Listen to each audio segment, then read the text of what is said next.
know for sure there's a lot that is shaping the discussion across the country in terms of the disasters that are happening, in terms of the politics of the world, and what the decisions being made look like, what the different events are influencing the country decisions in Uganda's is, but also in the region of East Africa, but also just as the world takes a look at how climate change as is affects the nation. You're watching NBS Morning Brezee, and a lot more is happening in the world of the news. And Now Post is one of those where you can pick on the different events happening in the country. So www.nowpost.co.ug is where you can read different stories that are making headlines across the world. In Uganda, what you need to pay keen attention to are different events that have been happening from the weekend up to today. Those that are on recess in Parliament, what is it that they are focusing on? What is it that is happening across the country? The Now Post brings you all those kind of stories, what the big interviews look like, and why these stories are worth a read. What are some of those stories that we will be looking at or recapping on the Now Post? Stories to do with NSSF, the different stories that are moving or making rounds on any of our papers or any of our websites. On www.nowpost.co.ug, Museveni receives highest military decoration in Uganda for role in creation of UPDF, and that is the Katunga Medal that was given to him yesterday in the celebrations of Tarehe Sita. Brezee, Uganda's current products for formal education do not inspire children to strive harder. That's a read for any parent or any other student or any one of us that ought to give out information. Man forced to abandon his house because of life-threatening smoke from neighboring factory. Environmental degradation, issues of a kind that ought to be given attention. And there's a lot of that kind, especially on smoke around factories, that the country is giving attention because we know the issues that have come with environmental change, the concerns of those that are climate activists, and a lot more are what we want to pay keen attention to, and that is www.nowpost.co.ug. Key events happening, key interviews, big interviews, issues that you need to pay keen attention to right there. Caught up with a lot more of that very kind, and what you need to do is to just read some of those stories, equip yourself with the knowledge. It does not hurt for you to have a little bit of the knowledge, especially on events that are happening within the country. A lot more stories that are happening, and those stories speak to also what is outside Uganda. We speak about issues, Turkey, Syria, where the earthquake claimed now the number figuring up to 3,400 people, and over the last few hours, the number has been able to increase. For the past 12 hours, a second powerful tremor hit the farther north. Now, rescuers have been combing through mountains of rubble in freeze and snowy conditions to find survivors. Quite a tough time for Syria and Turkey, as countries around the world are also sending support to help rescue the efforts, and including the specialist teams, sniffer dogs, and equipment. Now, there's a lot more that is happening right there. The first earthquake was one of the largest ever recorded in Turkey. Survivors said it took 2 minutes for the shaking of the stop, and a lot more is still happening. All the world that is doing is to keep the people in Turkey and Syria in prayer, and also support where it is possible. Many aftershocks are still being felt across the region, and for the people there, it's still hard. Now, the WHO equally warned that those numbers are likely to increase as much as 8 times as rescuers find time to rubble or to help the victims out of the circumstances that are happening. That's quite a tough time for a country, but we know for sure that effects of climate change, but also events of a kind of earthquake, for us in Uganda have not been common, but for countries like Turkey, it has proved to be that bad. Like you can see, the buildings are down. People, if you speak about 3,000 plus people dead, and the number said to be increasing over time, that speaks to a lot of a big loss. And there's a lot more that one has to pay attention to as that happens. Now, many of the victims in the war-torn northern Syria, where millions of refugees live in camps on both sides, which border Turkey, there have been dozens of fatalities reported in the rebel-held areas. So you're dealing with the different kind of crisis in Syria, the rebels, security concerns, but also this kind of an earthquake that equally poses a security threat It's a lot for a country like that, and I mean, losing people totaling to 3,000 plus, it is a lot.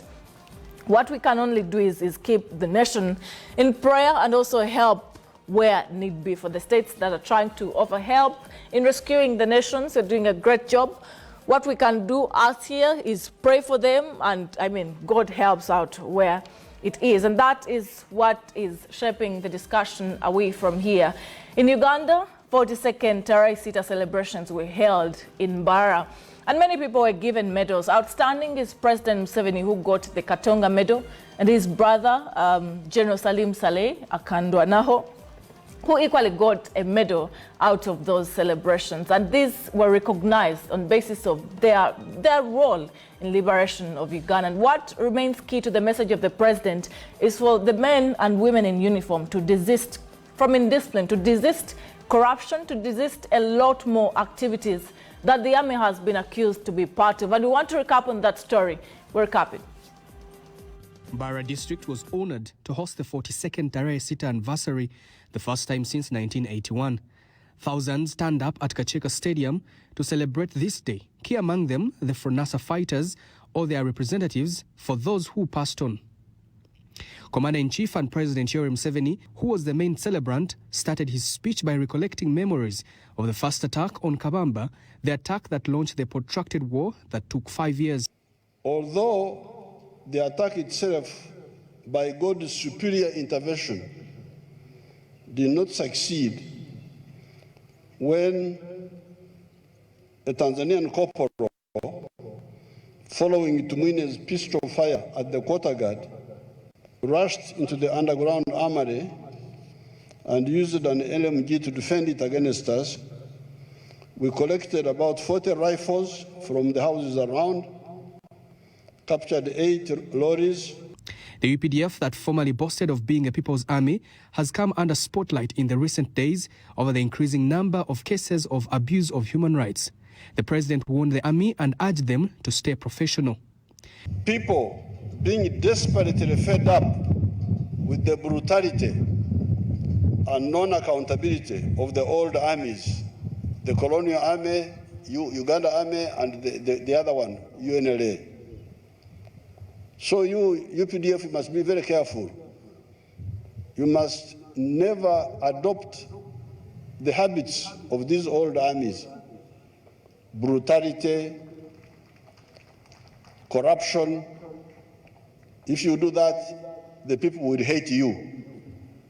Museveni also emphasized the need for free education to help children of the poor attain education.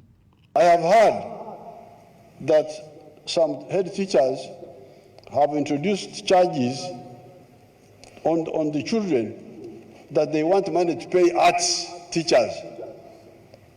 Now, when I get information on this one, you will see what I will do. The president was awarded the Order of Katonga Star, the highest military decoration of the Ugandan honors system. Among those decorated were Fronasa veteran fighters and other contributors to the protracted war.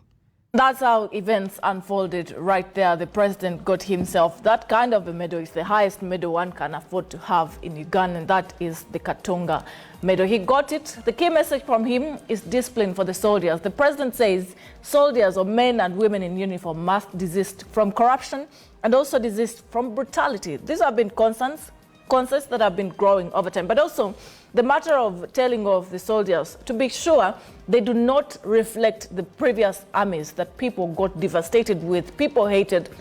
And that speaks to what their contributions were in the politics, what their contributions were in brutality, in distorting the lives of people at that time, but also how the military does not have to feel so much entitled to certain things, but also making it a point in time, making it very important for them to ensure that they do the role or the mandate that they're supposed to be undertaking, that they're supposed to do, and that is of securing the country, ensuring that the people of Uganda are safe in the vicinity of Uganda, and do it as a role that they have to do every other day and reflect on it and how best they can do this. Any military that has to involve in brutality or corruption certainly will cease to be a military of the people, and yet the UPDF is known to be a military or a force for for the people of Uganda, by the people of Uganda as well. And that is what shaped the discussion. Whether the military reflects on this very well will also be key for us to see at any other time. We'll certainly be there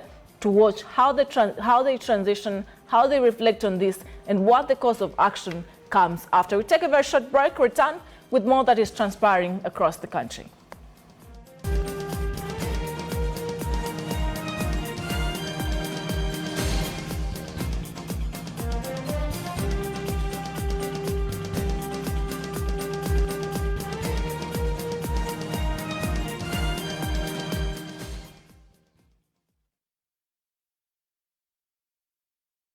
Get it now. Get it accurate. Get it fast. Real fast. Like super fast. Super duper duper fast. No, it's not fast food or a really quick car. It's the most accurate and timely flow of news, information, updates, stories, and the stories behind the stories, and more, and a lot more. The Now Post. Get it and be the first to break the news. The Now Post. Accurate news fast.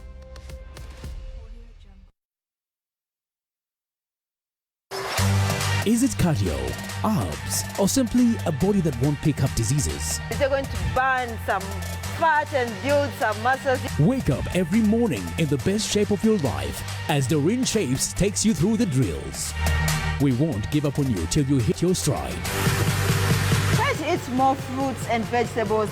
Try to reduce on the amount of... We get you sorted with all the steps and routines that will keep you fit and flourishing. If you have children, it's important that you involve them in these very active. Every Monday to Friday, 6:30 a.m.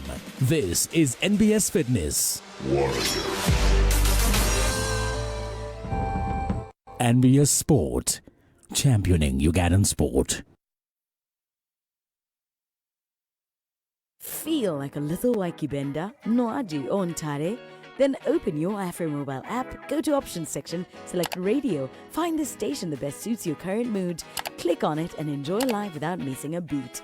Take a piece of home with you, anywhere and anytime. Afro Mobile. The future is now.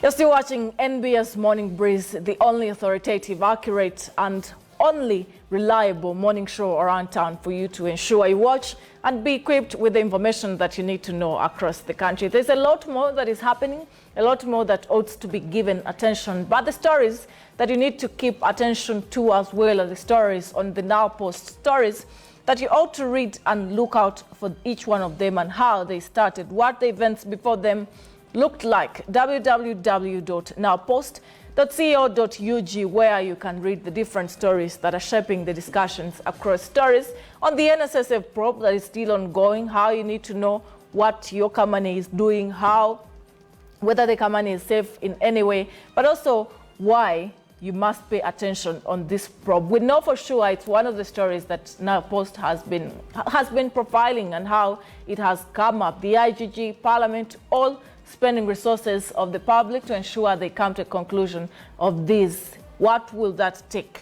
Different issues happening across and different stories that we're showing you around to ensure you get equipped with the knowledge yourself, with the kind of news that you ought to have, and that speaks to different events that are happening across the country. Elections or by-elections are on their way. Sere by-election is up and about, and parties are making all ends meet to ensure that they front their different candidates. ANT has its own part or its own kind of candidate, and that will be one of the stories that we give focus to see how it turns up. Museveni awarded Katonga Medal at 42nd Tarai Sita celebrations, and the picture is there of the president being given that medal, being helped to wear the medal by the Chief Justice of Uganda, Alfonso Winyidolo. You can get to know why the president had to be given that medal, what was his contribution right there on the Now Post. Uganda's current products of formal education do not inspire children to strive harder, Dr. Kizza Besigye says on the Now Post. That is a story you can read and equip yourself. Man forced to abandon his house because of life-threatening smoke from neighboring factory. That speaks to the planning of the country and how a neighborhood of a kind has a factory of that kind that does not have any way of working on its kind of smoke that comes out of the products. That is relaying events shaping the discussion. It is the elections or by-elections that have to take center stage in Tere. Electoral Commission is preparing itself. NRM is still not certain about the kind of candidate they have, whether they'll bless the son of the late or the flag bearer will actually have his flag and compete in the election that has, in the by-election that has to take center stage. FDC prepared itself. ANT has a candidate already. The National Unity Platform has been very silent on this. We'll cap on the story and see what preparations look like for the by-election. With only 2 days to the nomination exercise for Serere County by-elections, the Electoral Commission spokesperson Paul Bukenya has revealed that 7 people have picked forms to contest for the vacant seat. So nominations are on the 9th and the 10th of February. Of course, if you followed what's going on in Serere, political parties are preparing to participate or to present candidates, with 5 political parties collecting nomination forms and 2 aspiring independent candidates collecting nomination forms. So on our part as Electoral Commission, we are moving on well. Among these are candidates from 5 political parties. The NRM says they have taken the path of backing their original flag bearer and not the late Okabe's son, Emmanuel Omoding. I know Honorable Okabe was an NRM leaning independent because previously he had been our flag bearer, but the previous election he did not succeed. Even the last parliament he was there as an independent. So for us as a party, last time we supported the flag bearer, and even this time we are going to support the flag bearer because that's what the constitution of NRM says. NRM joins FDC, ANT and NUP as the main political parties. NRM is confident that with the divided opposition, victory belongs to them. The opposition does not have a unified candidate, but for us we shall wait them in the field because we are not worried about who comes. In the previous by-elections, the electoral processes that preceded them were marred by violence and irregularities which the Electoral Commission and the ruling party condemn. Because one of the things that we do when we issue a by-election program is, of course, to engage stakeholders and to plan together for a peaceful electoral process, to identify issues that may come up and probably lead to such conduct. People have accused us of using money. When they use money to pay our polling agents, to pay for the services that we use, and also to refund transport to those who may transport the sick people to go and voting. The nomination of candidates will start on Thursday 9th and end on the 10th of February, and thereafter there will be a campaign period of 10 days before the voting day on the 23rd of February 2023. Linda Nduumwami, Julius Chitone, NBN. Nominations 9th and 10th, that speaks to this very week. Thursday and Friday, candidates will have to be nominated in Serere district for the Serere by-election that has to get a leader at this particular point. What this speaks to, the NRM now says it is supporting its own flag bearer. Previously, many of the party leaders had come out and supported the son of the late, but also the people of Serere, leaders of a kind, came and petitioned the party at the headquarters, actually, and asked the party to resolve and support the son of the late Okabe. This has not seen light. What does this speak to? Previously, before at the burial of the late Honorable Okabe, the Deputy Speaker called upon every other person to bless or to support the son of the late. This has not seen light. What does this speak to? Should we say it is already looming divisions within NRM? We know for a fact that several had sided with the son of the late, but this has not seen the light. The party has decided it will support its own candidate. What is the fate of the NRM candidate, but also how much can the son of the late achieve in this very election? Now, the election is slated for 23rd this very month. What will shape the discussion in this very by-election? Most of the by-elections have been described by a bit of violence, a little more security, and a lot of tension within. What will describe this kind of election? The NT has its own candidate who has also been a leader before, an MP of that very area, Honorable Alice Alaso, contesting in the same, that is for ANT. FDC has its own candidates. It's only the National Unity Platform that has not yet come out. Whether DP has a candidate to front there or not is a question that will be answered most probably right there on the day of nomination, especially on the final day when most of the candidates are expected to be nominated. What this speaks to is that will shape a discussion on the by-elections. Time to come, a few weeks away, and that speaks to what we shall be giving attention earlier. We'll take a very short breather. We'll return with a lot more making rounds across the country.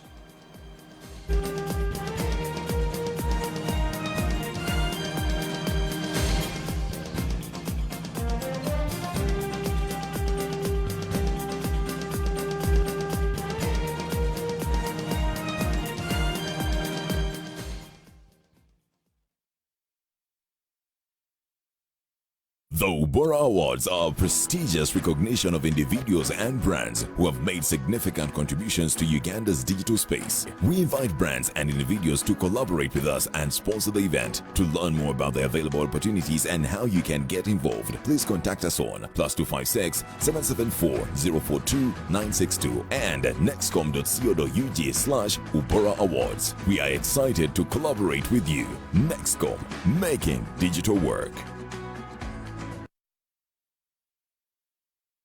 Get ready for a rumble and the scrum. This February on NBS Sport, it's the Now Special Rugby League Live. The toughest teams in the country will clash in a showdown of strength, speed, and skill. First up, we have the Empis versus Rams on the 4th of February. Next up, on 11th of February, it's the Hippos versus Heathens. On the 18th of February, the Corbs take on the Mongers. Finally, on Saturday, 25th of February, we have the Pirates versus Corbs. All games kick off at 3 p.m. every Saturday. Don't miss a minute of the action. Tune in to NBS Sport, championing Ugandan sport. Only Sanyuka Prime brings you all the exciting action in the StarTimes Uganda Premier League. Watch over 150 live games, highlights, replays, and so much more StarTimes Uganda Premier League content. Breaks away, and it's a goal! The StarTimes Uganda Premier League, only on StarTimes. Brought to you by MTN, the official broadcast sponsor.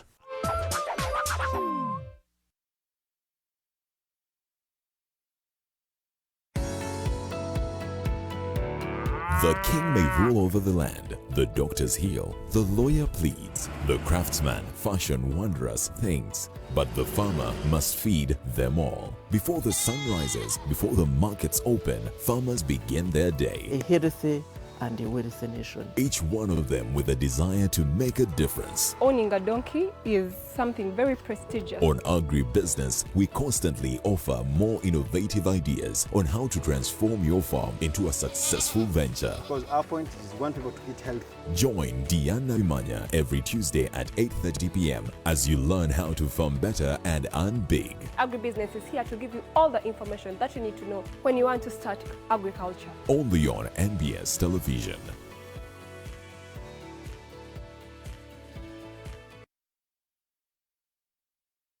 Explore, enjoy, and dance to the latest content, beats, and kawozi from Uganda and beyond. Simply go to your Play Store or App Store right now, find Afro Mobile, download it straight to your phone, and get started. Is it TV you want? Simply open the app, click on TV, select the channel you want, and watch live.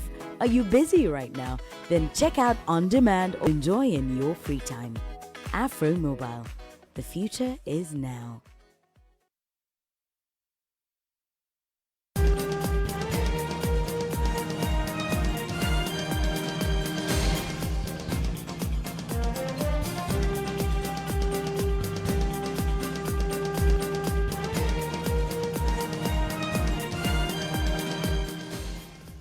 It is NBS Morning Breeze, your only show to watch in the morning, the only authoritative current affairs talk show around the country. What you need to pay attention to are the stories that are shaping the discussion across.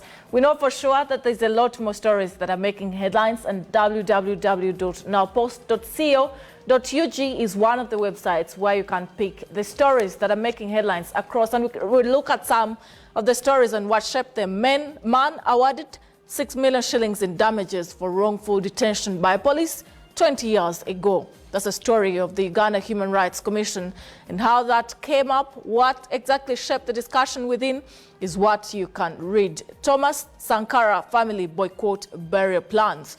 What does that speak to, and how much more do you know about Thomas Sankara? That's a story to read on the Now Post. Powerful earthquake kills more than 3,700 in Turkey and Syria, and that situation is currently still affecting the two nations. And that we speak to is how much it has affected the lives, how much it has affected development, what more is being done within the different means to ensure that most of the people are rescued. There's a lot more that we're following up. NBS as a station, at least has embarked on looking into how much the Auditor General looks into the government entities and programs. And one of the programs that we chose to give attention this time round, different from what will be airing today, is the parish development model. We know that a lot of money has been sunk into this parish development model. Some of the leaders, cows that I spoke to at a certain point, told me there is one of the districts, actually very close here in Luero, that has 70 million shillings on its account. What that has to do, why it has not yet been disbursed, are different questions. But there's a lot more on why there has to be a lot of controversies in the parish development model, and recap on that story to see how much was lost in that.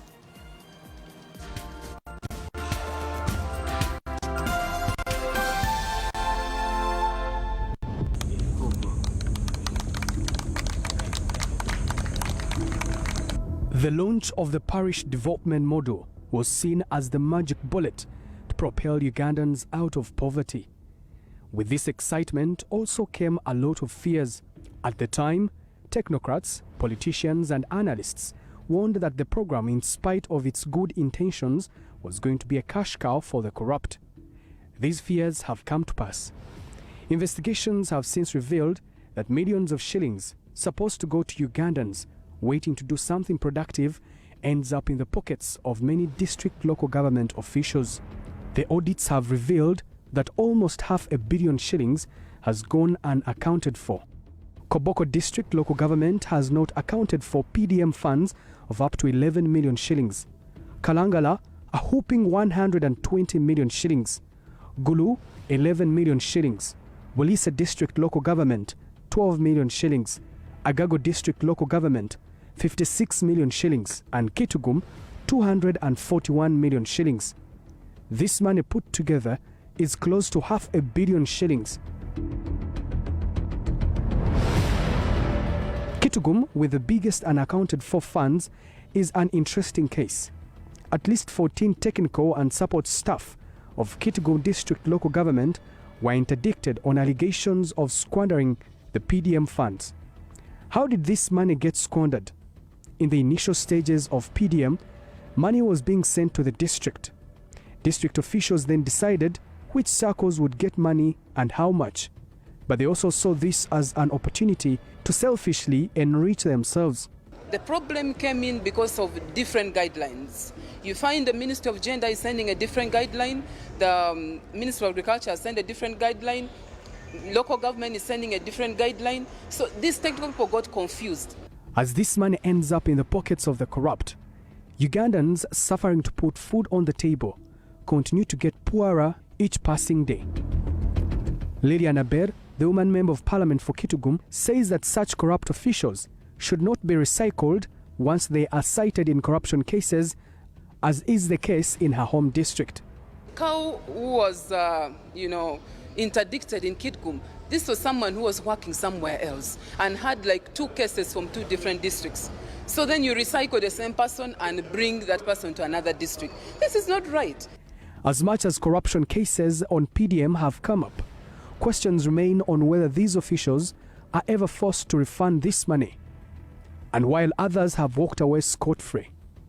The technical advisor of the PDM, Irene Mwanguzi, says they have tried to tighten the loose ends, but officials are smart and still beat the system. They didn't want the financial year to end quickly, to end before the money is utilized. So they didn't want to return the money to the consolidated fund. That was the excuse they gave. But of course, the motive was to misappropriate the money. And so they divided it up. They put it to different use and went to persons at the district level. Mwanguzi tells me that the government has since changed the system and sends money directly to the beneficiaries, bypassing the hungry district local government officials. Everybody who is accessing the money is recorded and is captured right from the beneficiaries up to the monitoring system through the districts, the PDCs, parish development committees, up to the highest level government. So that system is going to help us to monitor where the money is going, to whom, and how is it being utilized, how is it being paid back. Even though the system has been changed, some believe that as long as PDM is still intertwined with politics, the interference will not permit it to reap the intended results. To make matters worse, on the PDM parish committees, there is representation for NRM. So that means that even the beneficiaries are likely to be identified without political bias. Why do you need a political party in a government program run by civil servants? Ugandans focus a lot on making noise about politicians this, politicians that. But the main problem is in these technical offices. There are people who do dirty things. They hide behind the papers. Question is PDM still viable for poverty alleviation? I think it's too early to tell, because the parish development model aims at bringing the 38% population outside the money economy into a taxable money formal economy. That takes about 3 to 5 years to be realized in the short term. Systems are designed by people. These very people learn ways on how to beat these very systems. Where does this leave the taxpayers' money? Where does this leave government objectives? And most importantly, the people wallowing in poverty. Kanarim Gume, NBS. Within the parish development model, accusations of systems that have failed to work within the parish development model. What the leaders say about this leaves a lot more questions on whether the parish development model as is, if you have seen that report on the Auditor General's report. If you have seen it, the question would be, are you in position to answer whether this will deliver the 30% of the population into the money economy? Will this take the poorer Ugandans into a better economy? What will it influence with the concerns that are raised within? How much more has to be done? Does it ought to be given more money? How and why? Is it one of the things that we have to reflect on very much as a country? Is it one that has to have a different kind of audit? If this time around, again, we're looking into the parish development model and the circumstances are the same. The parish development model, the Prime Minister stopping processes here and there, trying to curb why does this have to keep happening? And we want to bring you the bigger perspective of that discussion right here on NBS Morning Brezee and bring this discussion to your villages, to your districts where you are, to tell us how much has this money helped the society? Has it come to the circles anyway? Some of the districts have not even gotten to register a circle of a kind. So how are they going to get this money if those that are in power say most of this money has to come to the circles or individuals' accounts? How will this be accounted for if you're going to give out the parish development model money to an account of a one Shamim Nabakoza? Who are you going to call to account on that, and where? And how are you going to get to them? What exactly has to be put right in the parish development model? Our reporters will be stationed in the different parts of the country to bring you up to speed with how much has been done, what is failing, and where does the government has to pick up from on the parish development model. And what is important for us to notice that most of those who shall give attention, even if it calls for auditing district by district on what has been done in the parish development model, will be here to do that, and that has been done quite enough. We are looking into most of the entities that have made the country lose funds, especially the PDM as is, the different government entities, even those entities that are failing to pay out pay, entities that are failing to remit NSSF, entities that are failing on their obligations to their workers, but also to the nation as is. And those are stories that we keep following up on, how and why those big events have to cost the country that much, whether initially it is what they need to do or not. Most of those we shall question and will bring every other kind to light. More to what is transpiring is in the world of sport, and Andrew Kabura, Brian Tuka are there to give us up to speed with the different stories that are happening and why it is very important for us to pay attention also to the lighter bit of the world of sport and what the politics within the sport looks like. Andrew, over to you. We are excited to have you. How are you doing? We hope you are enjoying your moment just like we are. Big headlines around the sporting world. First things first, there is a Ugandan who now is a head coach in America at Red Bull New York 2. Ibrahim Sekaja, former captain of the Uganda Cranes, raising higher and higher. Plus, all the fans of Ugandan football, you should be very excited because the second leg of the Star Times Uganda Premier League is not only coming back on Thursday, we also are now set to have night fixtures. My name is Andrew Kabura, and this is Premier Sport.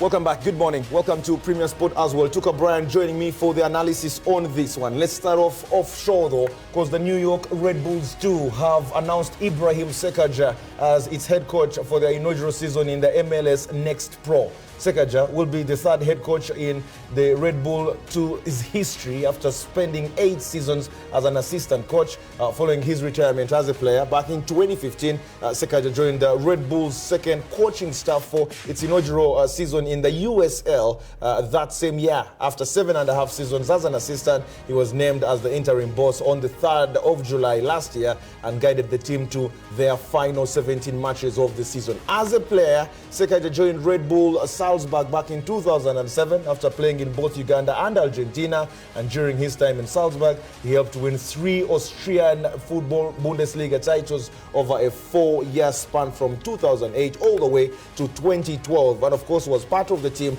that won the 2012 Austrian Cup. He joined the New York Red Bulls in July, that is 2013, and spent 2 seasons with the club. How huge is this? Huge.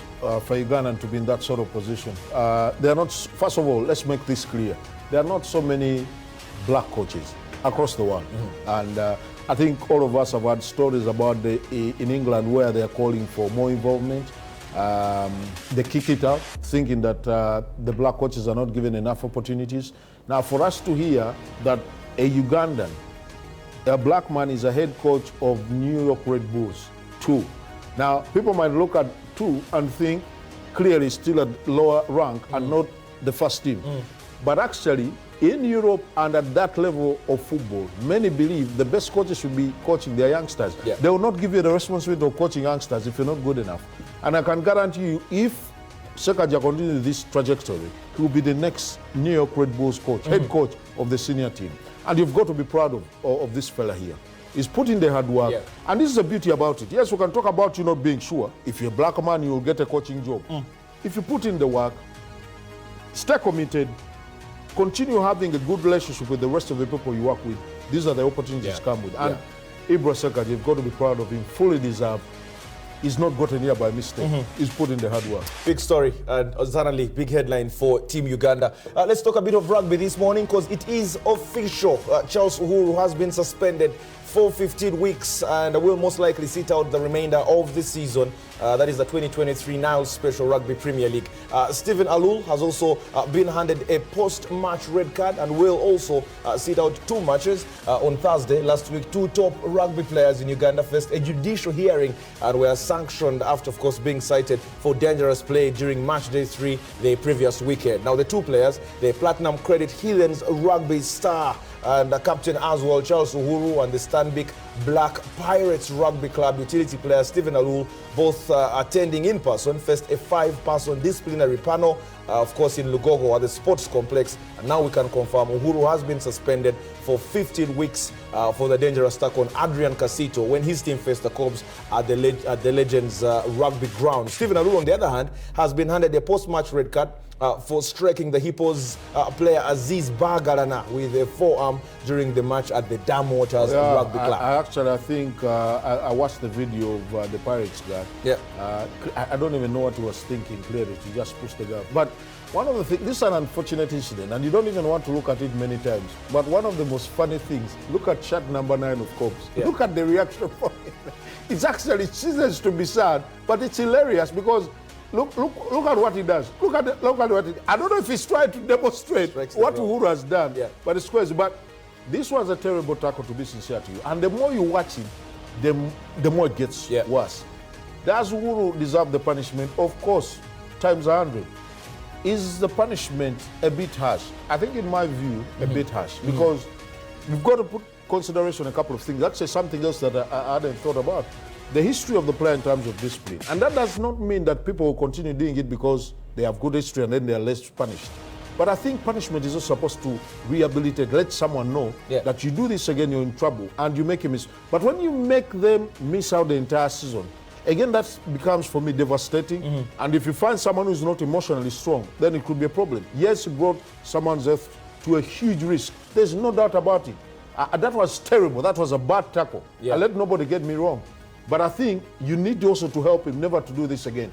Now, you have to put into consideration, like I said, the history, but also the fact that we don't have many games, Andrew. We play about, what, 16 rounds of games or 18? Now, for you to rule a guy out for 15, that's tough. Yeah, big story from the Rugby Union as we drop rugby and get back to football this very morning, because URA Football Club have been eliminated by the Uganda Pentecostal University from the Stanbic Uganda Cup after losing 4-3 on penalties following a 2-all draw at full time. Now elsewhere, KCCA have progressed to the round of 32 in the same competition after a 3-0 victory over the Kampala junior team in a game held at the Coffee Grounds in Bugolobi. Goals from Rogers Mato, Charles Rwanga, and the substitute Moses Waiswa ensured that Mole Biekwaso's side reached the next round. The full-time results on the day at confirmation for UKCCA 3-0 over the Kampala junior team, 2-2 between URA and Uganda Pentecostal University, but the university side winning that one 4-3 on penalties, and then Calvary beating Budondo United by a 1-0. The shock that is the cup. It is. URA become what? Is it the 4th or 3rd team that has been eliminated from the Startums Uganda Premier League? URA, Arua Hill, Maroons, and I think Gaddafi. So that should be 4. I could miss out even on 1 or 2 others. You know what is surprising? This is a bumpy, dry pitch. It's not the best of pitches to play on. But I'll tell you, this could easily be one of the best performances I've actually seen KCC involved in. I thought they played really well. They tried to pass the ball. They tried to be in control. They played the ball through the channel really well to the strength of the people, to the strength of guys like Charles Rwanga and Mato Rogers. I thought they were brilliant and fully deserved to win the game. KJT, like you hear the name, Kampala junior team. I don't even think they have anybody my height. I don't know whether it's about the age or looking out for guys who are just smaller than me, but I thought they put up a good fight, not good enough for the big boys in KCCA. Big headlines as we continue now with the Star Times Uganda Premier League, because the second round is back on Thursday, and we can confirm that this time round our expectations are so high, and most notably everyone looking forward to the night fixtures. Now the night games are set to be held at the St. Mary's Stadium in Titende and the MTN Phil Pomondi Stadium in Lugogo. The race, of course, for the title is hot as 5 teams are still title contenders, we could say, and that could involve Vipers, KCCA, AC Villa, Bull, and Wakiso Giants. Hence the second round with its slogan, the race is on. It is about the title. Night matches. You love to see it. No, absolutely. It's for some of us who are sport all through, that's more like going to a bar or club to enjoy yourself. So that will be fascinating. Of course, the games are yet to be confirmed because until KCCA work on their lights and, of course, Vipers do the same and confirm that they're ready to go is when they'll confirm those games. But definitely, like you read there, KCCA and Vipers will start this journey of us watching night games, and I cannot wait, to be sincere. And many. Of course, it comes with a couple of risks. The security has to be better because it's a night game. You know that the other guys who are going to be manhandling you and want to take your property are also going to be looking forward to these games. So the security has got to be better. People's cars have got to be protected better. It's different when it's at night, different from when it's during the day because it's much easier. So looking forward to it, there's no doubt about it, just like I'm looking forward to the second round. All right, quickly through the final 3 short stories here. A bit of Ugandan boxing. The professional boxer Shadir Musa has been voted as the best sports personality for the month, for the last month by USPA after, of course, knocking out Ivan Magumba to win the national super middleweight title in Lugogo last month. Also, the former Newcastle United player Christian Atsu is reported to still be trapped under rubble following earthquakes that hit Turkey and Syria on Monday, even though there are more reports across the world suggesting he is safe. So we shall have to wait for confirmation on that one as well. And finally this morning, the Premier League has referred Manchester City to an independent commission over more than 100 alleged breaches of finance rules since the club were acquired by the Abu Dhabi Best City Football Group. Now, the league rules said that the charges, such as those faced by Manchester City, could, if proved, result in the club being expelled from the English Premier League in the worst case scenario. Offending clubs, of course, may alternatively be deducted points, fined or reprimanded. As we wrap this one up, huge headline that is surely going to rock the world of football. What could happen to City? First of all, this case is going to take quite some time. It might not even be decided before the season is out because City will put up a fight. And in simple terms for our viewers, just for them to understand, what the Premier League looks at is that they want to ensure that the clubs make more money than what actually they spend, because they don't want to get in position like the QPRs and the Derby counties that have gotten themselves into the business to go bust because you spent more than the agreements, for example, of Roberto Mancini, his contract. What you said you are paying him in the contract that you showed us is less than what you actually were paying him. So they lied about that. And it's one of those things that is... This morning, just to remind you, on NBS Sport This Morning, which is Uganda's only breakfast show that talks sport for 4 hours. We are going all the way to 10 a.m. We shall be hosting the Chief Technical Officer of the Uganda Rugby Union, Mr. Ramsey Olinga, who will be talking about that ugly tackle that we saw from Charles Uhuru on Casito, and also if the 15 weeks of suspension is good enough, but also what can Ugandan rugby do to make sure they avoid situations like those. Plus, Shamim, we also shall be focusing on the return of Uganda's top division at the Star Times Uganda Premier League, live on Sanyuka Prime. As we confirmed this morning, there will be night fixtures. Football fans will definitely love it. My name is Andrew Kabura. It's back to you, Shamim. Good morning. Andrew Kabura for giving us all those updates on the sport, in the world of sport, also the politics within the sport, what Manchester City has to go through and what exactly that has to mean for the rest of those that know and love and pay a lot of attention to the world of sport. That continues on NBS Sport, and you can watch the details of every other kind of the news within the world of sport right there on NBS Sport. At NBS Television right here, so different discussions, NBS Morning Brezee takes you through and what these discussions speak to at those discussions that shape the discussion within the powers that be. And we want to bring you updates that are shaping the discussion across. There's a lot more that is happening across the country. The parish development model is in spotlight that you have seen right here on NBS Television, the Auditor General's report, how it has been dissected, how the districts keep losing most of the money is one of the things that we shall be paying a lot more attention to. It is the NBS Morning Brezee, and Dalton Kawesa joins me live on NBS Morning Brezee right here at the Political Command Center. Dalton, you look stunning. So good morning, and one of the things that we'll never get tired of in this country is scandal after scandal, as people are still grappling with what is happening at the fund and the National Fund. Then comes PDM, and PDM, I can tell you from very impeccable sources as to why the MPs went on recess. No. Yes, they're on recess.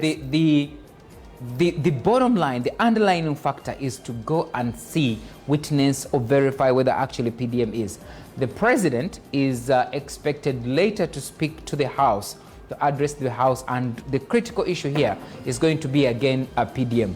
The question is, money before even more funds are released, it has been stolen. is quite interesting, but I'm also wondering, okay, yes, the MPs are on recess. Yes. To review parish development model, Yes. to pay attention to it, to scrutinize it. What is there for them to scrutinize? Well, knowing that the money has been stolen before it goes to the people, and some of it is still stuck on the accounts. I think for them to provide, you can do just a sampling, and you ask people. Let's say, people, you go to Bombo and ask people, how many of you have received PDM? You get it? Then you realize that actually people have not received the PDM. The question of whether it is working is another discussion. But even receiving itself, remember in Kampala, for instance, the argument was they are giving people, their facilitators, to go and preach, go and train, yet the money was not budgeted for in the last financial year. Is the discussion going to change? All eyes at the command center. And we can only bring you that. As it happens, issues of how the Prime Minister had to stop some processes, how some districts say the budgeted money given to them cannot be enough because of the populations that they have, and just how much more can we do? We can only afford to bring you those details as they unfold, how much more has to be put into the parish development model, and why it has to be given attention even when there are loopholes at a certain point. There's a lot more that will bring you on, that will bring you across the country, especially on that parish development model. For the country, it is the magic bullet, and that is what government says. Will it be the magic bullet that will deliver Ugandans out of poverty? How much of that will be achieved? Most of our reporters are quite in the field to bring us up to speed with how much has to be given to the parish development model, and Martin Okudi is live for us to understand. Martin Okudi, I want to know from you, has the district where you are gotten the money? How much of that has been spent? What are the stories you're hearing from the people? A very good morning to you, Samim, together with Dalton. I'm coming to you live from Jumani town. What I can confirm to you is that Jumani district has received up to 184 million under the parish development model. So here is the breakdown. There are about 56 circles spread across Jumani district. And what we know is that each of these parish circles have received 39 million on their accounts. But what we know is that also this money cannot be withdrawn because the district is going to officially launch what we call the Parish Revolving Fund, which is slotted to take place before the end of this month. What we also know is that this quarter, the district is going to receive additional money, and 50 million will be disbursed on the accounts of the 56 parish circles. When I spoke to politicians, including technical staff and the beneficiaries, they have all confirmed that these monies are on their account, but it cannot be accessed or it cannot be withdrawn by the group members because they are yet to wait for the official launch of the revolving fund. And parish circle leaders have already been trained on how to access this money, and also 12 enterprises have been selected for implementation. Finally, there are about 767 enterprise groups formed across the district. At least in Jumani district, there were no corrupt tendencies as far as PDM money is concerned, because the LC5 is always talking to the people, even at Finro Place, in any gathering, cautioning the group members not to play around with these funds because it is meant to remove them out of a vicious cycle of poverty. That is the update about PDM money in Jumani district. Back to you at the Political Command Center, Samim and Delton. Many thanks, Martin Okudi, for giving us up to the updates on that and what is happening in Adjumani. I must confess that Adjumani is just one of the districts that is rare, that a district has not had any issues of corruption with the parish development model, has not had any challenges with the money, and the money is still intact on the accounts of the district. Dalton, that serves to give us a lesson, especially for the other districts that we know have had a lot of issues, and their administrators have also been interdicted because of the parish development model. What is there to learn?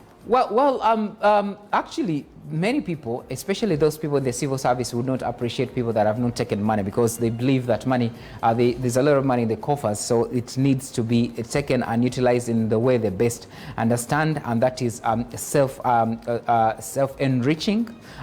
They would just want to push themselves and further their own businesses. But if we have if we had sober leadership, then many of these people who amass wealth using public money, we would easily confiscate the property. Let's go to Isaac Otui in Lang'o sub-region, who will be telling us whether PDM in your region is working or it has already suffered a stillbirth.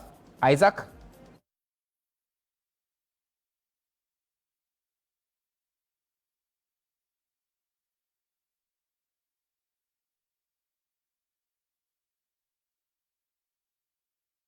Well, definitely we'll be getting back to Isaac. I don't know how I'm losing his voice.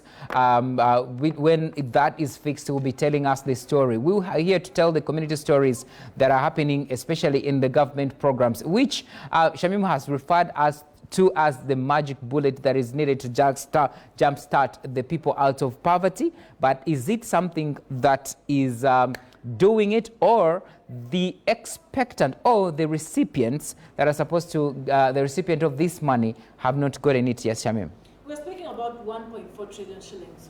Is in the communities, but we know very much that also other programs, including the Youth Livelihood Program, have been on set. We know that the government still says Emyoga is still functional, even when there were a lot of issues within it. What is there to learn is how some of the districts are doing it better, whether this magic bullet will indeed become the magic bullet, as is said. Is Lang'o sub-region handling the PDM to the expectation of the framers of this program? Let me speak to Isaac Otui once again. The issue is PDM, Isaac, and we're asking, is Lang'o sub-region handling the issues, the accountability, the distribution, and the results, expected result, as to the expectation of the framers of this project? Isaac? Well, Dalton, of course, we did saw a number of issues coming out right from the onset when the groups were being constituted at different villages, different parishes, where locals were being required to pay an amount of money for accessing the constitution, but also for getting themselves registered to into the circles that were being formed. And this was being paid at between 10,000 shillings. Others were paying up to 50,000 shillings. And this money was being collected at the parishes. We did so when the MPs were sent to different constituencies to find out what was exactly happening within the communities. And of course, for instance, in Yam district, we saw the district leaders being asked to return this money to the beneficiaries where they collected the money from, because there were receipts that were indicating that money was being collected from the locals. And of course, coming to Lira district, about 58 groups were formed, and out of this, only 54 groups have benefited from the first money that was released in the first quarter. That was 17 million shillings, and also another 25 million that was released to them in the second quarter. Now the big issue is that most of these groups are not able to access these funds as of now, despite seeing Secretariat from the PDM coming to Lira City in the name of course, launching the release of the funds to the group members. That is one thing that even the local leaders, the political leaders are talking about, that they are being asked by their voters as to when they will start feeling, of course, this money, because from the onset there were hopes that this money would, of course, help in eradicating poverty, considering that most of the projects that was selected from the region here were related to agriculture. For instance, in Amolata district also, we saw a number of groups out of the 53 groups that were supposed to benefit. Only 51 have benefited, and 2 groups were left out. And yet the district leaders say all these groups were submitted to the Secretariat, and the money they were supposed to receive each in the first quarter was 17 million, but they only received 7.5 million shillings in each of these groups. And now this leaves a lot of questions. Where is the rest of the money that was sent to the district, Dalton? That's what's happening briefly in Lang'o sub-region. For now, let me hand over back to you at the Political Command Center. Well, not so much surprising, especially when people start saying they are not feeling the money. And so is the tale in the different regions. We hope that government pushes hard, especially even the politicians that have been sent to these areas, to ensure that this money is felt by the people. And the feeling of this money is make sure that this money is invested in the different projects that have been earmarked by the same people, such that it helps. Is it going to be revolving? We yet to see how the real method will work out plenty. Let me, Shamim, I don't know, this PDM, I don't know whether we learned lessons from all the projects we've been handling. Especially we've had Youth Livelihood Program, it's still on. We have the program the meal that I just talked about. At one point, we had these small circles that are still under the program, especially for women emancipation. Did we pick lessons? Because then there was an Ntandikwa scheme. Most probably we were not yet born when it was here. Bonaba Gagawale of a kind. Bonaba Gagawale is a different model. It's under they call it poverty. The poverty alleviation. Yes. It was a different, but they are real handouts. It is something that we need to do a really forensic on it and see how this country handles it better. That then also brings the question of whether the Auditor General has done enough in terms of research and also in terms of giving the audit what it ought to be on the parish development model. We're speaking about 1.4 trillion shillings in the communities, whether that is doing anything for the population, whether it has all it takes to ensure the population is brought to the money economy, is helped in doing better, is another question that we can only afford to find out in the different communities where most of us reside. Mu bitundu bye Masaka oyinza okwerowozaako nti oba byanjawulomu naye twagala tulabe Parish Magembe ensonga ya parish development model e Masaka bagiwulirako ki, bafunye ki, emabegakaawo waliwo abantu abalina endowooza ey'enjawulo nti abantu be bawandiisa mu sako zino si be batuufu abalina okufuna ssente oba okufuna mu kintu kya parish development model batuuseewa. Well, Shamim Dalton ate nalaba NBS enkya ya leero.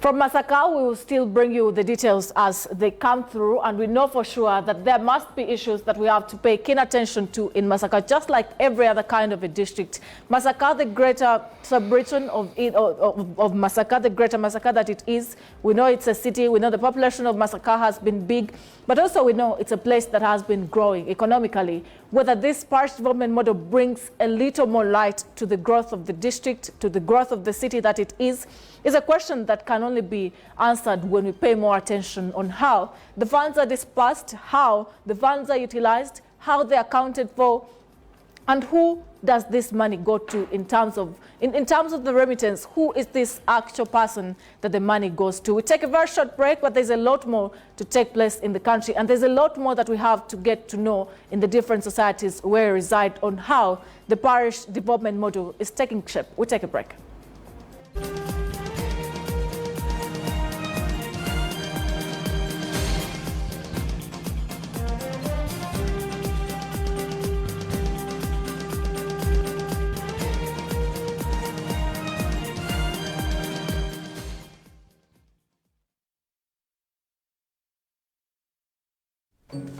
Okay, so these receipts, okay, plus this one equals Keeping up with your transaction history the old way.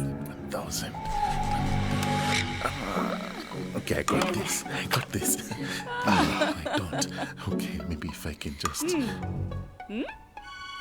Keeping up with your transaction history with the My Airtel app. You have the power in your pocket. The power to keep an eye on your transaction history. Unlock that power with the My Airtel app. Visit the App Store or Google Play now.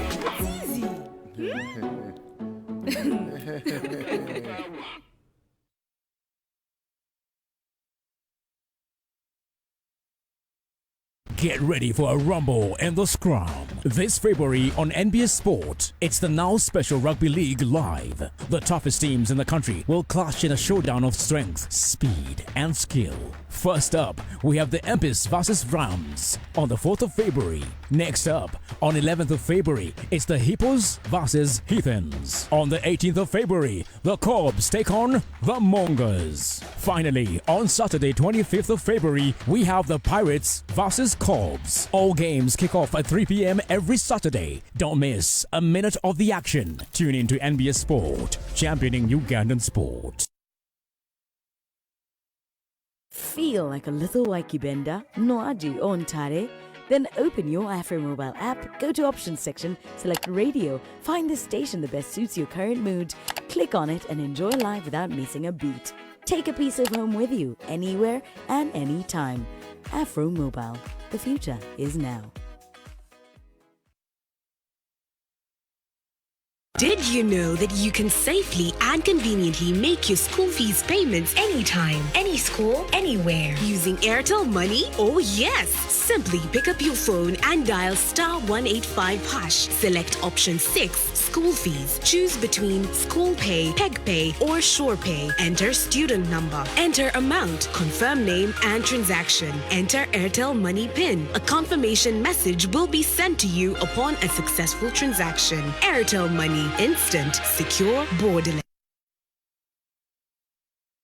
This February, catch all the English Premier League excitement on NBS Sport. On the 4th of February, Manchester United takes on Crystal Palace. On 11th of February, it's Fulham versus Nottingham Forest. On the 18th of February, Chelsea and Southampton face off. And on the 25th of February, Leicester City takes on Arsenal.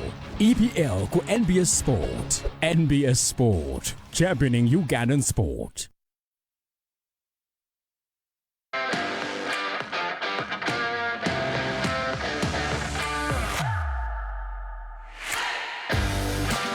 Runs into traffic, and that's dragging coming in from the Morning Brezee Senyonjo. Referee probably have quite a bit to say to the players in here. There's a drag on. Oh, he actually stamped on his knee. Receiver, targets well, and the goalkeeper stretches and gets there. Absolutely, that was a fantastic goalkeeping. That ball was headed at the top corner, and Samson Kiria, ever since he recovered from the injury, he's getting better and better. Brought to you by MTN, the official broadcast sponsor.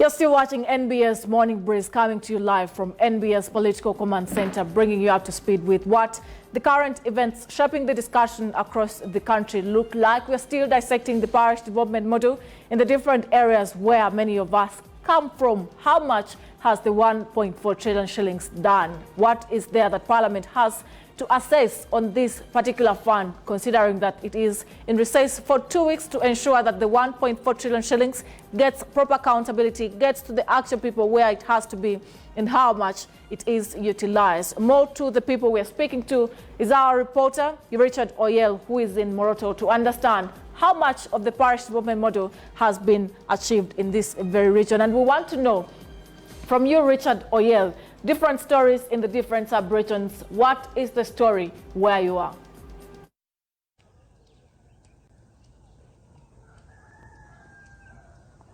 Well, Shamim, again here I am coming to you live from Moroto, the Marble City, where the implementation of PDM actually is yet to kick off. I was talking to the district coordinator for Moroto, who told me the particular delay is here and they are going to launch the implementation. That is on 28th of this month, again, starting with 2 parishes, that is North Division, but also Nawanatao. There's always been a discussion around, again, the implementation when it comes to Karamoja. First, of course, thinking about restocking, but again, questioning restocking. You can't restock in the middle of a cattle raid. So there has been discussion of whether to go agriculture full scale. But as you know already, also the region again with the just dry spells and that. So there's been a lot of discussion. So we're going to follow up and see when they are launching this implementation, what is going to be done exactly. So we'll look at some of those work plans and track this money as it goes to the people here to improve Karamoja sub-region. Shamim, we'll keep the eye on that and get the news as it's supposed to be. Back to you at the Political Command Center. Many thanks to you, Oyel, for giving us the update. For that district of Moroto, it is still launching the program and launching how much more of that has to be achieved. The questions that you raise, how has government worked on these very programs? The questions that Richard Oyel raises are issues, Dalton, that speak to restocking in the area. Parish development model for the others would be agriculture, commercial, full scale. But a region like that has for long been part of, pastoralism, something hard to do away with, but also they have to embrace the parish development model that comes with a lot more different model of work. But also we can find, I think government is very alive to the fact they can find hybrid for these very communities. This opposed to the previous previous undertakings under NADS, where they would force people to take some inputs that are not concerned with the environment, the culture, and name it. Well, still pursuing the story of PDM, and we definitely will be telling the community story. This time around, we're not speaking to the politicians, but individuals that have moved around these areas to find out what is the real story. And Zainab Namsazi wali nnyo okutubulira biki waliwo omuntu yenna gw'owuliddeko nti yafunye sente eziri ku program ya PDM? Nanza Dalton n'omulabi wa NBS. Dalton wano ebukoma nsimbi mpawo omuntu n'omu yafunye ku ssente za parish development model nga disitulikiti eno ey'ebukoma nsimbi erimu emiruka 39 era ze sako 39 ezeetolodde disitulikiti eno, wabula sako zino zonna tekuli sako n'emu yalabye ku ssente zino, wadde nga togeddeko n'omukulu atwala ebyensimbi ku disitulikiti ebukoma nsimbi Barungi Patrick nategeeza nti nno sako 18 ku saka 39 zo obukadde 45 bwamala dda okutuuka ku akaunti zaabwe, ne saka endala 21 obukadde 25 zama okubeera nga tezituuka ku akaunti zaabwe, wabula bannabukoma nsimbi bagamba nti nno tebazirabako bo ku akaunti, nga Barungi ategeeza nti no mu kaseera kano tebalina access, abantu abalina okuganyulwa mu nteekateeka tebalina access ku akaunti zino kubanga wakyaliwo bingi ebirina okwekennenyezebwa. Barungi ategeeza nti mu kiseera kino bo nga kye bali mu kola kwe kulaba nga batambula disitulikiti y'ebukoma nsimbi okulaba nga oba ddala abo abantu abaali bawandiikibwa mu groups beba abantu abagwanidde okubeera nga ate beetwalira ku ssente za parish development model. Kyagamba nti nno kikyakalwa mu disitulikiti y'ebukoma nsimbi kubanga osangamu nga abamu ku bo si beebo abawejjere gavumenti be yali etagetinga okubeera nga tebaweebwa ssente zino.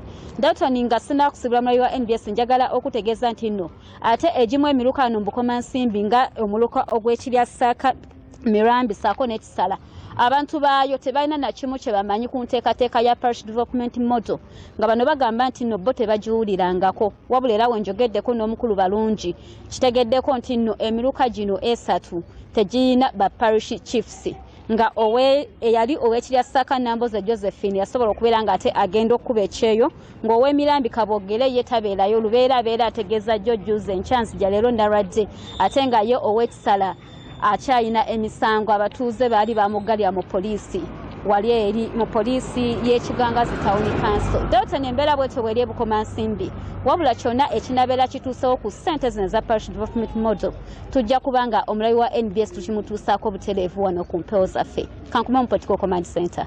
Wow. Ebyebukoma nsimbi nga byennyamiza, omwali mu kaduukulu omujjojjuuzi byanyumya kwegamba bimalamu amanshamim kyewunyisaamu abakulembeze babulawo beebuzaabuza leero omulwadde nkyataliiwo. RDC omukiise wa president mu kitundu era ng'alina okugoberera ebibeerawo developments projects eziri mu kitundu, bo baliwa omukulembeze nga MP yaliwa yebyo ebintu byalina okugenda n'agenda matters of national importance n'agamba speaker ekiri ewaffe Bukomansimbi abakulembeze teri. Anyway, let's go to Mbale as part of the stories that we are telling about the PDM, and I was speaking to Gerard Matembo, who is our bureau chief in Bugisu sub-region. It has not been a very good picture to many of the touch points we have had this morning, Gerard. What is your story regarding PDM in Bugisu sub-region? Gerard? Thank you very much, Dalton. Dalton, this is a program that was launched by the President in February 2022. And by now, the people had expected that by now the program would have taken off. But I can say, what I can confirm from Bale is that no one has so far received the money. We have been informed by the focal person, the PDM focal person, that is Dr. Masa Simon, who also happens to be the production officer of Bale City, that all this time they have been trying to formulate the necessary associations, I beg your pardon, the committees that are supposed, community committees that are supposed to manage these resources at community level, at the circle level, but also at the group level. And we have been told that so far the city has received, first received 6.5 million shillings on each of the circles accounts. And so far about 50 million shillings has been added, and they're expecting another 50 million shillings towards the end of the last quarter to make 106 million. We are, however, not able to verify that information as to whether that money is actually on the account, but that's what the focal person has told us, and we're hoping that that is indeed what government has done. Of course, now what the community is still waiting, all they are waiting for is to receive this money now that the committees have been formulated, and also the sensitization have been ongoing, especially by the resident commissioners, to make sure that the people actually understand this program. What government is trying to avoid is seeing that this program goes down the drain like some other programs, prayer programs, and that's why they are trying to make sure that they do thorough sensitization. But what I can say is that we don't have money now. Bale City has 58 circles, and we're told each of these circles have between 7 to 40 groups, and you know each group is supposed to have about 30 people. Another concern is whether this money will be enough for the people. But at least the most important thing that the people are waiting for is the money to first come, and they see how it percolates down and it works in the groups that have been formed. That's when we shall maybe begin discussing on whether it is helping the people, is enough or not. But Dalton, for now, that is what I can give from Bale City, and it's not any different from the neighboring districts. Over to you, the command center. The stories, the in charge of PDM, they are really listening, and definitely the former state minister for Luwero, Luwero Galabzi. I think these stories are not something that you wish to surround the operation that you're in. Shamim, we expected this to help people. Every other program, every other time the president is coming, especially into the Chisanja, he launches some very robust program. Good on principle, good on paper, but in implementation. And we cannot say the president is infallible in this, is beyond reproach in this, because then he has different executives that are supposed to execute their jobs, and if they fail, why does he retain them? Shami? For me, the parish development model in the initial stages, first it was a challenge to get the paperwork, to get the parish development model guideline to Parliament, and for it to be debated. That's still a question up to today, but the process has moved, money has been delivered. Yes. How will this money get to the people that actually have to benefit out of this is a question that is still not yet answered, and how much that has to affect the population is a different kind of thing, and we want to pick a lot more details on the different societies that we are living in, and we want to know how much of the parish development model have you failed? How much of the money is there? Mbitundu bya mweje muwangalira yo parish development model etuuka oba ekyaludewo. Parish Magembe mu bitundu by'e Masaka twagala tutegeere abantu beeyo ki kye boogera ku parish development model, basuubire n'abayisa etya, ensimbi zaatuuka, bawandiisa bagagga, nsonga ki eziriyo? Well, Shamim Dalton nalaba NBS enkya ya leero. Kyenzo kakisa kiri nti enteekateeka ya parish development model bwe yali ejja oba bwe yali eyanjulwa mu kitundu kino eky'e Masaka, abantu bangi bajyaniriza era ne bayaayaana okubanga batambulira wamu nayo basobole okuba nga baganirwamu, kubanga bw'otunula ebbendobendo lino okusinga mulimo ogusinga okukolwa gwa bulimi ate nga n'enteekateeka eno bw'oba ogitunuulidde esoosowaza nnyo abalimi okuba nga bakozesa ensimbi zino okwongera omutindo ku ebyo bye bakola. Naye bw'otunula mu disitulikiti ezimu abamu ku benjogeddeko nabo okugeza nga disitulikiti ya Ssembabule abatambuza enteekateeka eno ku ground boyinza okugamba nti abagitambuliza ddala wansi ba parish chiefs bangambye nti bafunye okusoomozebwa kw'amaanyi nnyo olw'ensonga nti ebbanga lyonna babadde nga bayita abantu bano nga bajja mu meetings ez'enjawulo okulaba nga enteekateeka eno bagiganulwamu era nga turn-up y'abantu okugeza mu luka ogumu ebadde nga nnene nnyo ng'olaba abantu babeera wakati w'olukaaga 7 n'okweyongera kubanga kyali kisuubirwa nti ensimbi ezaali zigenda okujja zaali zisukka ku ze baafunye ku buli muluka. Bw'otunula ku muluka ogumu mu disitulikiti y'e Ssembabule buli muluka gwafunye miliyoni 32 era ekyo nga kitegeeza groups oba abantu 32 be basobola okuba nga baganyulwa. Ekyo nno amawulire ago gasinga abamu baagawulidde mu miruka egisinga abamu bagamba nti ba parish chiefs bagamba nti galeesewo okweraliikira mu bantu abamu n'essuubi abamu ne ligenda nga libaggwamu mu nteekateeka ono olw'ensonga eno nti babadde bakunga abantu bangi naye abasobola okuba nga baganyulwamu ate kati okusinziira ku ssente ezazze batono nnyo. Era sitiiru njogeddeko n'abakulembeze ba MPs abasindikiddwa okudda mu byalo eno okulaba nga bagoberera okuvayo ne sectoral groups ezo oba cluster groups ezo reports ezo 18 ne bantegeeza nti bokusomoza kubalaba ku nteekateeka eno kwe kw'okuba nti etunuulira buli muluka nga gwenkana n'omuluka omulala newankubadde nga mulimu emiruka egimu ate egitenkana na miruka mirala in terms of population n'ebirala. Kati no nga bagamba nti oba oliawo mu nteekateeka eno ekyo nakyo kyandibadde kitunulwamu mu alipooti zibagenda okuba nga zikolebwa enteekateeka eno ebanga ekyo nakyo kisobola okuba nga kikyusibwa wamu Shamimu. Nkomyewo gy'oli ate obe ng'otwongerayo n'ebirala. Tweyanziza nnyo Parish Magembe mu bitundu by'e Masaka embeera bwetyo bweri abantu bwe balaba Parish Development Model bangi bagirinda bingi be bakyebuuza ku nsonga eyo. But there's a lot more that we are bringing you about the Parish Development Model. Kampala or the greater KMP has had issues to do with registration, issues to do with funds that they say has not been enough for the kind of population, especially for the number of people that are registered in a parish each. And we want to pick this discussion. Victoria Bagaya is live for us. Victoria, I know for sure that you have followed our Parish Development Model for quite long, and you have done stories about it. And I want to pick the different views that have come through when we did the audits on the Parish Development Model, when we looked through the societies on the Parish Development Model and asked the people that are supposed to benefit from this, the different concerns that have been raised all through. The question is, has government been watching? Has government been paying attention to the details of what we give them? How much of that has to be given attention? Is government actually listening to the people? Where is the intention of those that have to pay attention to this Parish Development Model? Dalton, you were born of KMP, you were born of just here. And I want to pick from you, Muchalocho, Echawa no Kumpi, Parish Development Model, Mujiwudira coach.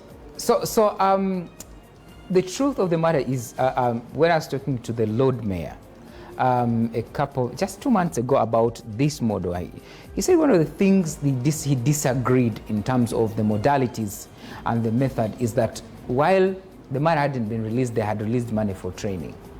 You see? And that means that a few people got these allowances. So the budgeting was for allowance before even the real money reached. When they pursued the money, they told them to wait. Forget about this financial year. Yes? Because it did not start in this financial year. We wondered, how do you start something without having the right infrastructure to manage it, to monitor it, and to evaluate it?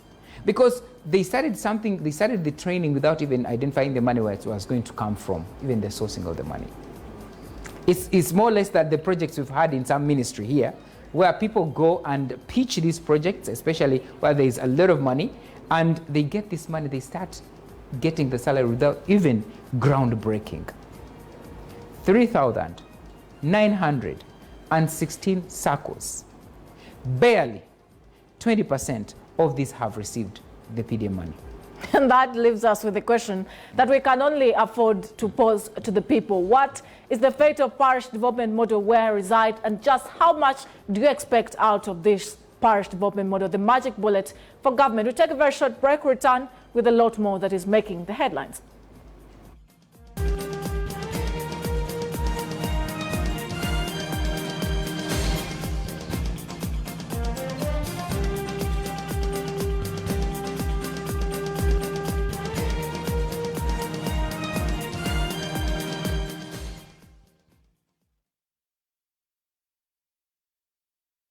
Get the most affordable 4G smartphone in Uganda from Airtel. Now heavily discounted from 250,000 shillings to 150,000 shillings only. Yes, 150,000 shillings only to keep you connected to your loved ones. Dial *175*94# to activate free 1 GB instantly and 100% double data on all weekly and monthly bundles for 3 months. Get one today while stock lasts from the nearest Airtel shop. With Airtel, the smartphone network. Let the fusion of love bring you closer this Valentine's Day. Join us at the Asian Fusion Restaurant to enjoy live band and the fine taste of Asian cuisine. To make your reservation, please contact us on 0782 347 438 or 0750 491 015.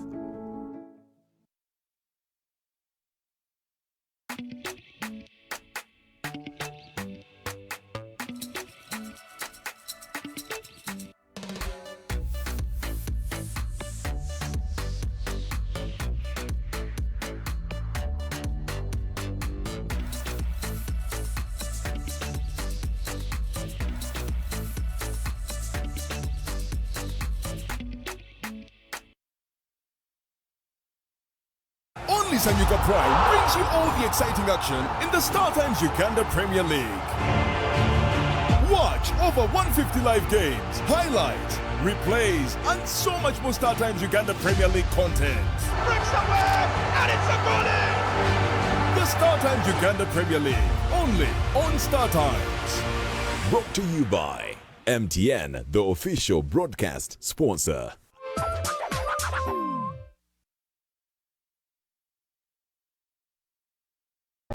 Susan, I want to propose to Rose. Yes, and this time I am serious. Have you guys had sex? Duh, of course. And have you had sex without using condoms? Hey, nga you're curious. I'm more concerned. Are you having sex with other people? Hey, hello, is this an interview or what? No, just things you should think about. Do you know Rose's HIV status? Okay, this is serious. Should I be worried? It is actually serious. Do you know your HIV status? I think I am safe. Many times we get into situations that put us at risk of HIV. However, the first step to ending HIV is getting tested and knowing your results. It's Time Up HIV. Call 0800-211-046 or text 8080 toll-free for more information about how to prevent HIV. This message is brought to you by Ministry of Health with support from USAID. Fusion Eco Resort is hooking you up this Lovers Month with the most awesome Valentine's Carnival ever. Book a night for you and yours at our amazing restaurant in Munyonyo as you enjoy the sweet sensation of Queen Sheba live on stage featuring John Black, Flona, or Esuna, and many more. It's the most amazing getaway of 2023. So book early to get the cottage or penthouse that fits your budget. Fusion Eco Resort. Fall in love all over again, Carnival style.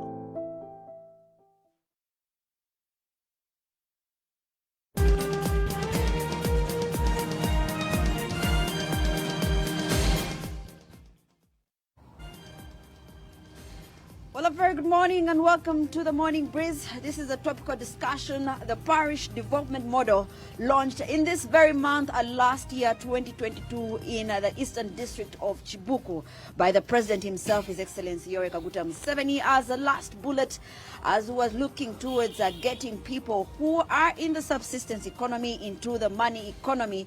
But then we're keeping track on how far we have gone. Monies have been released across the whole entire nation to disburse disbursements indeed. The third disbursement should be coming in as we roll into the last months of the financial year. But what is happening here in Kampala from the over 10,000 parishes that contribute to this nation? Kampala only has 98, and this morning I'll be speaking to the Deputy RCC, that is Aurora Herbert Anderson, to give us an update on how Kampala is doing. Have they received the money, and how far has this PDM model gone in this very district that is very quite active? Very good morning to you, Anderson. Kampala, if we could start from there, what is the status quo of the PDM here in Central Region? First of all, good morning. In Kampala, we have not received any money yet because we had the delays that came out of the challenges that we had to resolve. Of recent, we have been trying to unfold some of the scripts that were shelved by some of the technocrats by applying their own techniques that have not helped people, or that has put a very strong wall between government services and the people. So among them was to align the leadership or the structures through which government services are operated, which has been a very big hindrance.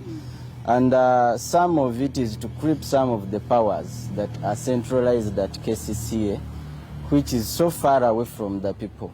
And it is too busy, but it is so congested that each and everything is handled there.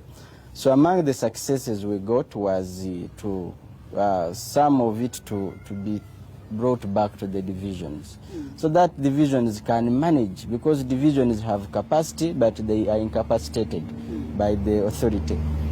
So we have managed to get that done, but two is to put some stringent measures to make sure that PDM, even if it is 500 shillings that is meant to come to people, it reaches. Help me understand as it is here. Supposed to. The president made it very clear, we're going to cut all the bureaucracies. The money has come from finance straight to the parishes.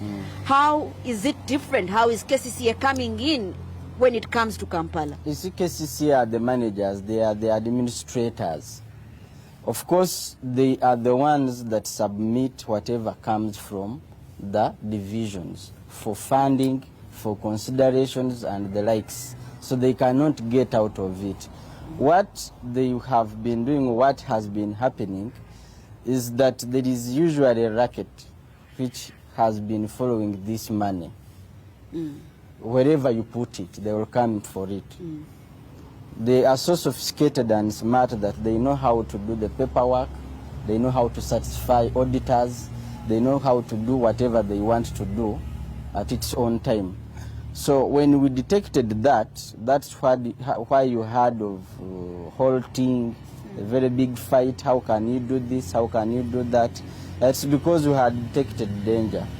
So what we have been able to reach at is to make sure that whoever is submitted as a beneficiary is actually a beneficiary. Some people had done it systematically, that one puts in around 10 people in 1 or 2, 3 circles.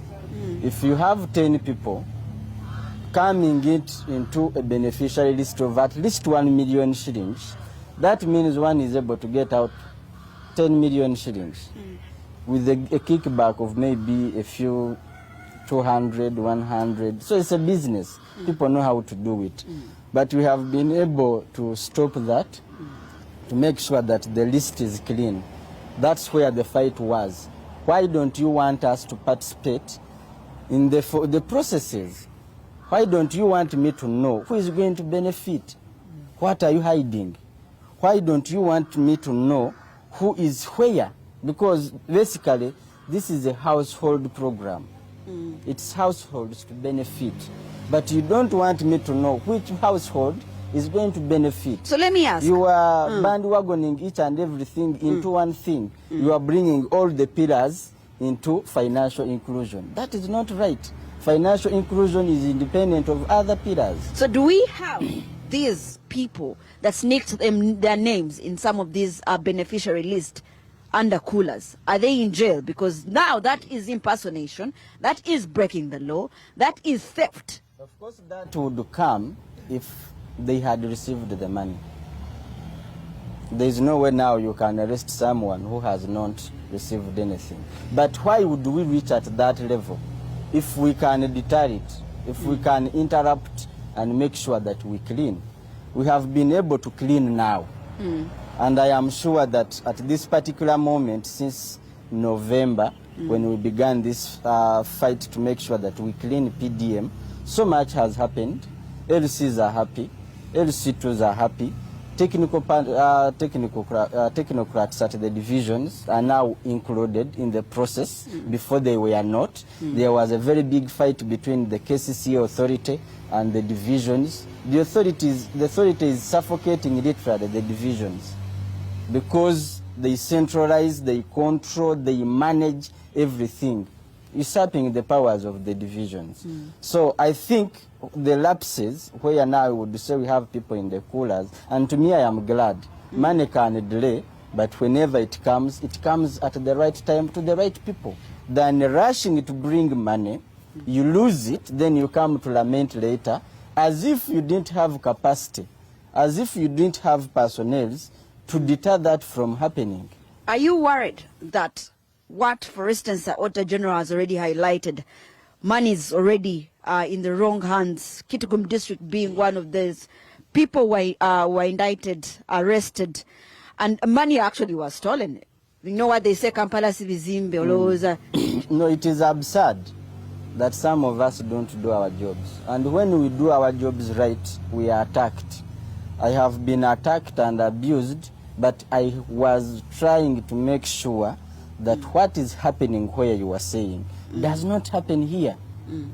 Do what is supposed to be done, even if it requires being maybe harassed, whatever it is. So I don't want that similar scenario, for example, to happen. You have cases of Emyoga, you hear people saying Tandikwa Yaja, OWC Yaja, this came, this, that. But it's only a handful of people who follow money from where it is coming from to where it is, and they go back with it. That's why you have those cases. So if one did their job as it is supposed to be done, I am sure PDM has a contribution. People are, they are putting as collateral their national IDs to get capital of 50,000. Now, if you're coming with an incentive of 1 million shillings, don't you think that has a very big contribution to that person? So PDM has a very big group, a very big bearing on this, on the impact of people, the low-income earners, the Kida Chonka, this handout. It has a very big contribution once it is harnessed properly. If we dealt with it selflessly, like if people, we can stop going for each and everything. I always tell people that osobola okulya ku mulimu naye tolya mulimu. Literally what some of these government workers are doing, balya mulimu. Balya mulimu, jambo. Okitegeera. So in the process of okulya omulimu, nothing is done. So I am sure what is happening in Kitugumu or elsewhere, as you have said per the Auditor General's report, if it comes here, at least let it not be in alarming numbers. Let it not be alarming. Let's put those controls to make sure that at least for the first time, things are done the way they are supposed to be done. Well, we should not even be giving that a spare window for it to come. We should not be anticipating. We should be saying this will not be happening here. But as we speak, 80%, according to Herbert Anderson Burora, who is the Deputy RCC Kampala, saying that 80% of all the loopholes, the challenges they had here in Kampala, they have managed to clear them. And maybe soon Kampala too will be among those who will be counting as those that have received the PDM monies that, of course, the country is rolling out to make sure that we fight poverty, but also very importantly, enter into the money economy. Dalton Kawesa, continue this conversation on the topical discussion as we find out if actually this will be our last bullet or we still have a mile to go. Well, I also want to find out whether PDM, thank you very much, Victoria Bagaya, for that interaction with the RCC, Deputy RCC of Rubaga, Borora. We don't know whether PDM is going to work or it's going to suffer a stillbirth like some of the programs that we had. In the studio, I have two distinguished gentlemen, and they've been around social research, they've been around in the politics, so they'll be able to to break down some of the things for us to understand. We shall be touching a little bit of PDM later on. We shall also be dealing with what is in the public space, and that is the NSF scandal. My name is Dalton Kawesa. Welcome to this segment of the topical discussion. On my right, on my left is Dr. Yusuf Serunkuma, social researcher and as a political commentator. Thank you for joining us. And Captain Francis Babu, who is a politician that has been around and is still around. He started from the lower structures of leadership up to the point where he is. Gentlemen, welcome to the show. Thank you very much. I want to begin with you, Captain, since you have worked right from RC level to the very epic of leadership and in terms of legislation. Yes. What is, in your view, what is the opportunity PDM is losing right now? No, I don't think PDM, there's no model that is bad. Okay. It's misusing the model that is the problem. Okay. Any model, if it's very well, and I've looked at the 7 points that are in the PDM, what they're supposed to do. I was just listening to Tanzania. There's a new thing for the youth, where they are going to be given land. There's going to be area where they're going to be trained. They are going to be in an incubation. They will be given money to run those 680 youths who are going to start. It's a new program. Now, if they did it very well, it would not have any problem. Now, looking at our parish model, when you look at it, theoretically, it can work. But then we also have our own bad culture, some of us. Our decentralization system, how it works from the central government to the lower state, is it working? The decentralization alone, before we even talk about the parish model. And I think this is where the problem is. The problem is a parish model. Then at the same time, should these models be implemented by government? Or should it be the people themselves using some sort of private sector drift?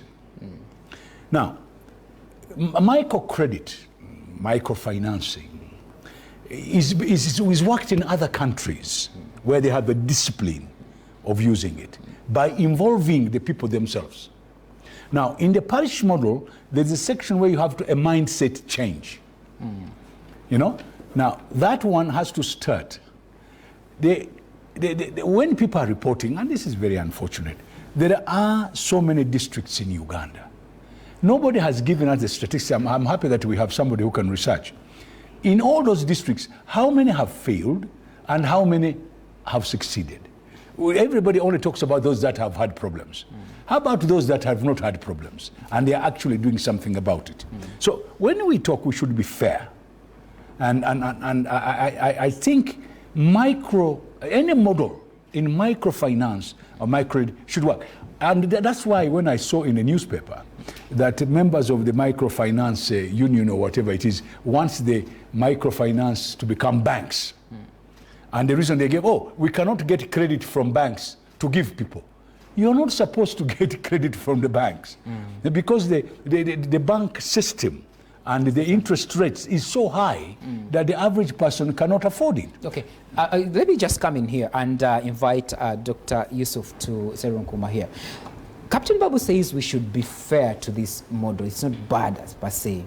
But you see, once bitten, twice shy. We've seen different projects that have come up and they have not met the objective. Is there some bit of faith? Should we have a bit of faith under PDM from what you have seen? We will always go back to the words of Professor Isaac Roma. Yes. Professor Isaac Roma said we will remain slaves in this economy unless we're able to generate our own capital. Unless the ordinary folks are able to generate their own capital on their own terms. not given by foreign-owned or even rich people-owned banks. Suruma is on record plenty of times to being frustrated trying to have an initiative where the ordinary people are able to raise their own capital. That's the dilemma of this country. That's the dilemma of all these models. These models operate in a terrain where to thrive as a business is difficult. Because the environment, after you've given me a push, a startup, right? I need to operate in an environment, a tax regime, a banking regime, a transport regime which enables me to do business. Startups in this country don't have the fair environment to operate. I often give this example. It's a very weird example from a European country, but let's give it. In Germany, before a business makes 20,000 euros as profit, after deduction of all the costs incurred, it doesn't pay tax. Interesting. It doesn't pay tax. As a startup, before your books show that you've made 20,000 euros, there's no tax. That's the business environment. That's a banking regime. In this country, you have a banking regime. Because if you give me a startup, my business starts to grow, I'll look for credit. That's true. Now, the space they have for credit are the bankers in this country, and interest rate goes as high as 35%. No business thrives in such an environment. Right? So these models are handicapped from the very beginning. They are good as startups. But the regime in which they're given, the environment, the tax, transport, business environment is very, very difficult. Even when the fund is revolving, would it be difficult? I said, because you're not giving money to people every single day. If I stand to stand, I should be able to reproduce myself without your intervention as a business person. That's true. Now, it's at that point that I realize the need to reproduce myself without your cash that the environment hits me hard, that I can't move forward. Okay. Right? And this is my problem also, is that the givers of these monies know that the environment is difficult. They're not dumb. The givers of, the crafters, the designers of these models know that, you know, a young man being given maybe 10 million, I don't know if they give it 10 million, they know he's going to use it for his immediate needs. Yes. They know it. They're not dumb, but they know that the guilt is passed from government creating an environment to you because you feel guilty. They gave me money and I ate it. So they pass the guilt instead of working on creating a neighboring environment. Because look, UBA, the organization that Mr. Mtebile used to work for, Governor Mtebile, late Governor Mtebile, UBA, Uganda Bankers Association, is extremely powerful. Powerful in the sense that it thrives on having interest rate as high as 35%. Because remember, these banks are the richest in the world. Okay. Captain Francis Babu, you're inside government. Some of this conversation is very interesting that Serunkuma brings forth. Nothing can thrive without infrastructure, like he's talking about the fabrics, we talk about transport regime, even the safety nets. Did you ever think about it? Did you ever think about these processes when some of these programs that you brought collapsed, or what should government pick from the lessons? You see, that's exactly what he's saying. You see, the environment, our culture. We've developed the culture, by the way. Some of this was not our culture. We seem to be borrowing people's culture. And we seem to have people who play games around. Now, the whole thing is that we have not realized that microcredit and microfinance is a mitigation of capitalism. Yes. Capitalism has a lot of a lot of holes in it. And the gentleman who studied this, who is very successful, Mr. Muhammad Yunus, Professor Muhammad Yunus in Bangladesh, actually talks about all this. Now, you have to be steady. The most important thing in those 7 points in PDM is mindset change. Because of the failures of the former microcredit they started, they learned that the people themselves have to be involved. And that's where the mindset change comes in. Now, a few minutes ago you had an RDC. Their job is to get the people to realize that this money is theirs, does not belong to the police, does not belong to the government. It is money for the village or the parish. And that money should be used so that it rotates. But we've had a lot of this happening. There's been Send a Cow, There have been all sorts of things which government and even churches have tried to try and help these people so they can alleviate it. Now, what we need to do, starting with our leaders who are elected, they should go back and say, listen, whatever differences we have, this is a very important thing for you, my voters. Yeah, that, for example, I know you are farming, I know you make brew, I know for you make kabaragara, I know for you make mandazi, I know for you're a fisherman. What do you need? Now that money is it's not your money. Now Baganda, by the way, have got all these things. They say korimiye, whatever it is, something that you do for yourself is yours. Kewerimidi. Then they've got other things, what you save. So now, we need to bring our people to understand that this money is not theirs. They are just helping them so that they can alleviate their problems. Captain, what can 100 million do in a parish? If you divided it to... a lot.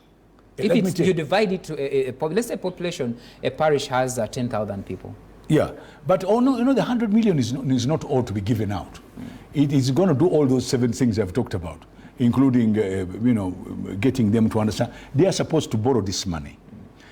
If you take, for example, I can take my village where I come from, and the parish. How many people are there? The people with a piece of land who might want to do farming, the people who do, we are near the lake, we have a lot of fishermen. You have people who might want to have a little shop. Now, all these things, if people were given enough of this money is to revamp you so that you can move up. If they mix this money with some of the implements, some of the implements that government might help to give them. For example, like if you have a tractor at the parish level, so that now, in the olden days we used our hands to dig, and there's a tractor that can give you some support on your 4 acres or 5 or 10, whatever you might have. This might help the people to come up. The idea is that we must tell them, this idea of saying this is a bakshish from government, they appreciate us, must stop. There is a belief actually when the government gives them money that it's appreciating them for having voted. And some of them think they must belong to this. And some politicians use it that way. Because I heard yesterday some politicians say that on the committee they must have their members of their campaign teams, their parties. Yes. Now this is wrong. We need to have a better culture than this. And by the way, if we don't do it, it will go against us. If we don't help that group. Dalton, just to add to that, Professor Augustus Nwagaba, the so-called poverty professor, reiterated what Professor Ezra Sruma has been saying for a very long time in a piece which appeared, I think, 2 days ago in the New Vision. He's arguing for indigenous banks. It's the thing that Professor Sruma has argued for a very long time. The idea of giving credit to young people, farmers, or whoever, trying to do business at whatever level is a thing for local banks. It's a thing for indigenous banks. It's a thing for microcredit and finance institutions, which have been enabled to give credit. This was what cooperatives used to do, right? But we entered a regime that obliterated cooperatives wherever they existed. So on the ruins of cooperatives and on the ruins of all these indigenous banks, we have a camouflage version. We have a makeshift version. From where you look at it, I think we have a masquerade called the PDM, right?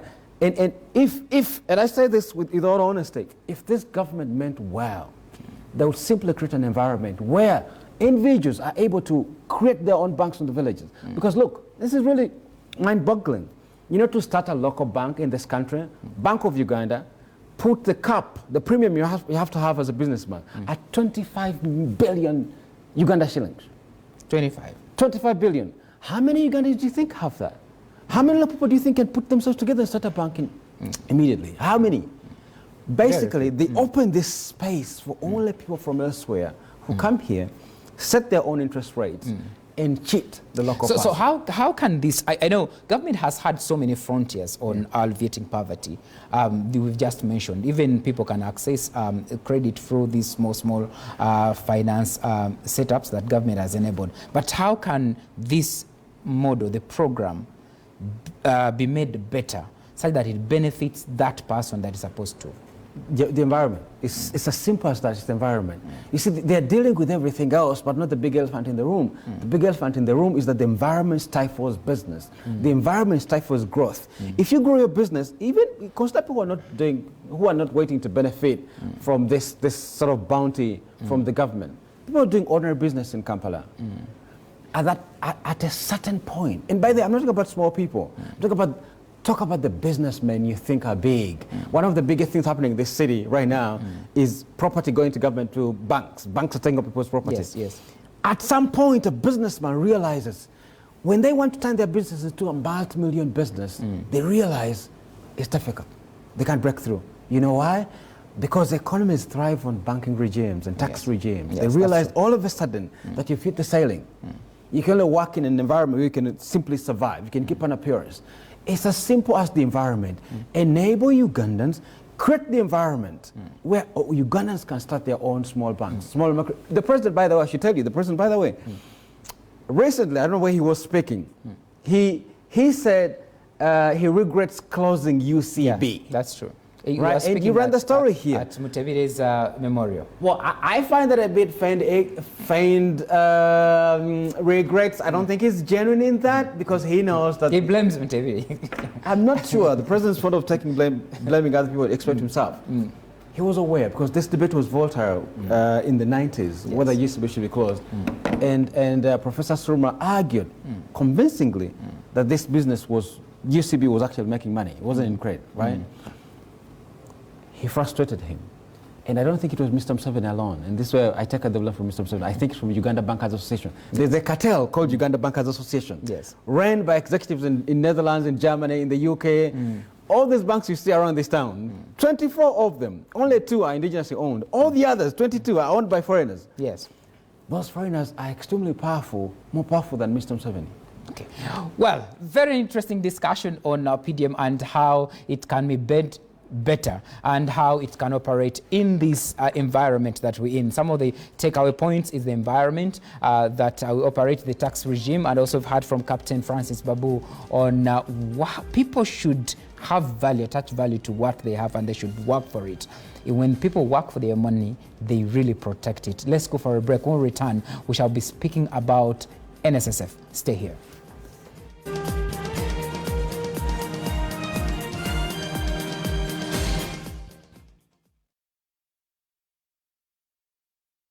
Celebrate love this Valentine's Day with a candlelit dinner and a romantic getaway at Miss Steele Hotel, where the heart is.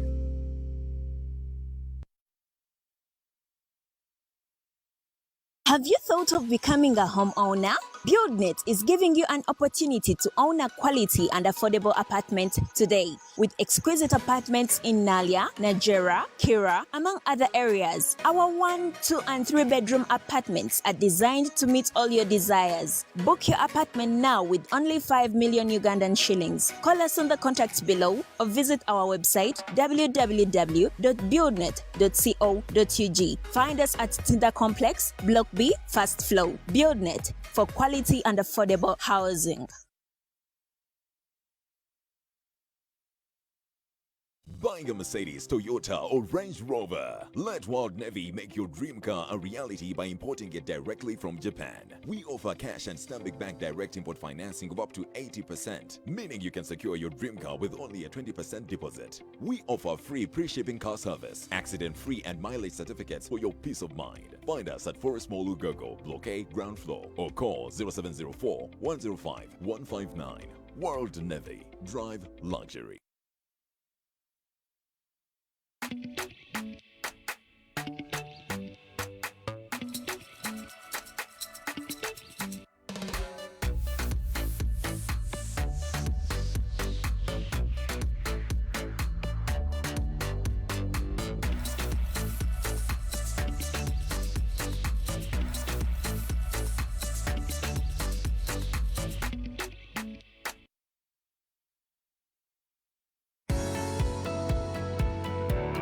The king may rule over the land, the doctors heal, the lawyer pleads, the craftsman fashion wondrous things, but the farmer must feed them all. Before the sun rises, before the markets open, farmers begin their day. A healthy and a wealthy nation. Each one of them with a desire to make a difference. Owning a donkey is something very prestigious. On Agribusiness, we constantly offer more innovative ideas on how to transform your farm into a successful venture. Because our point is we want people to eat healthy. Join Diana Rimanya every Tuesday at 8:30 p.m. as you learn how to farm better and earn big. Agribusiness is here to give you all the information that you need to know when you want to start agriculture. Only on NBS Television.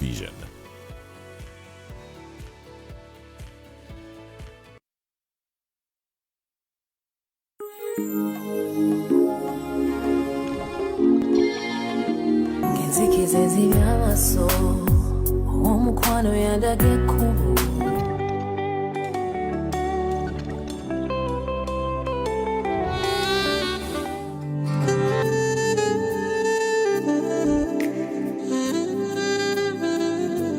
kyemanyi ndi wamu naawe guno omwoyo gwe nnina.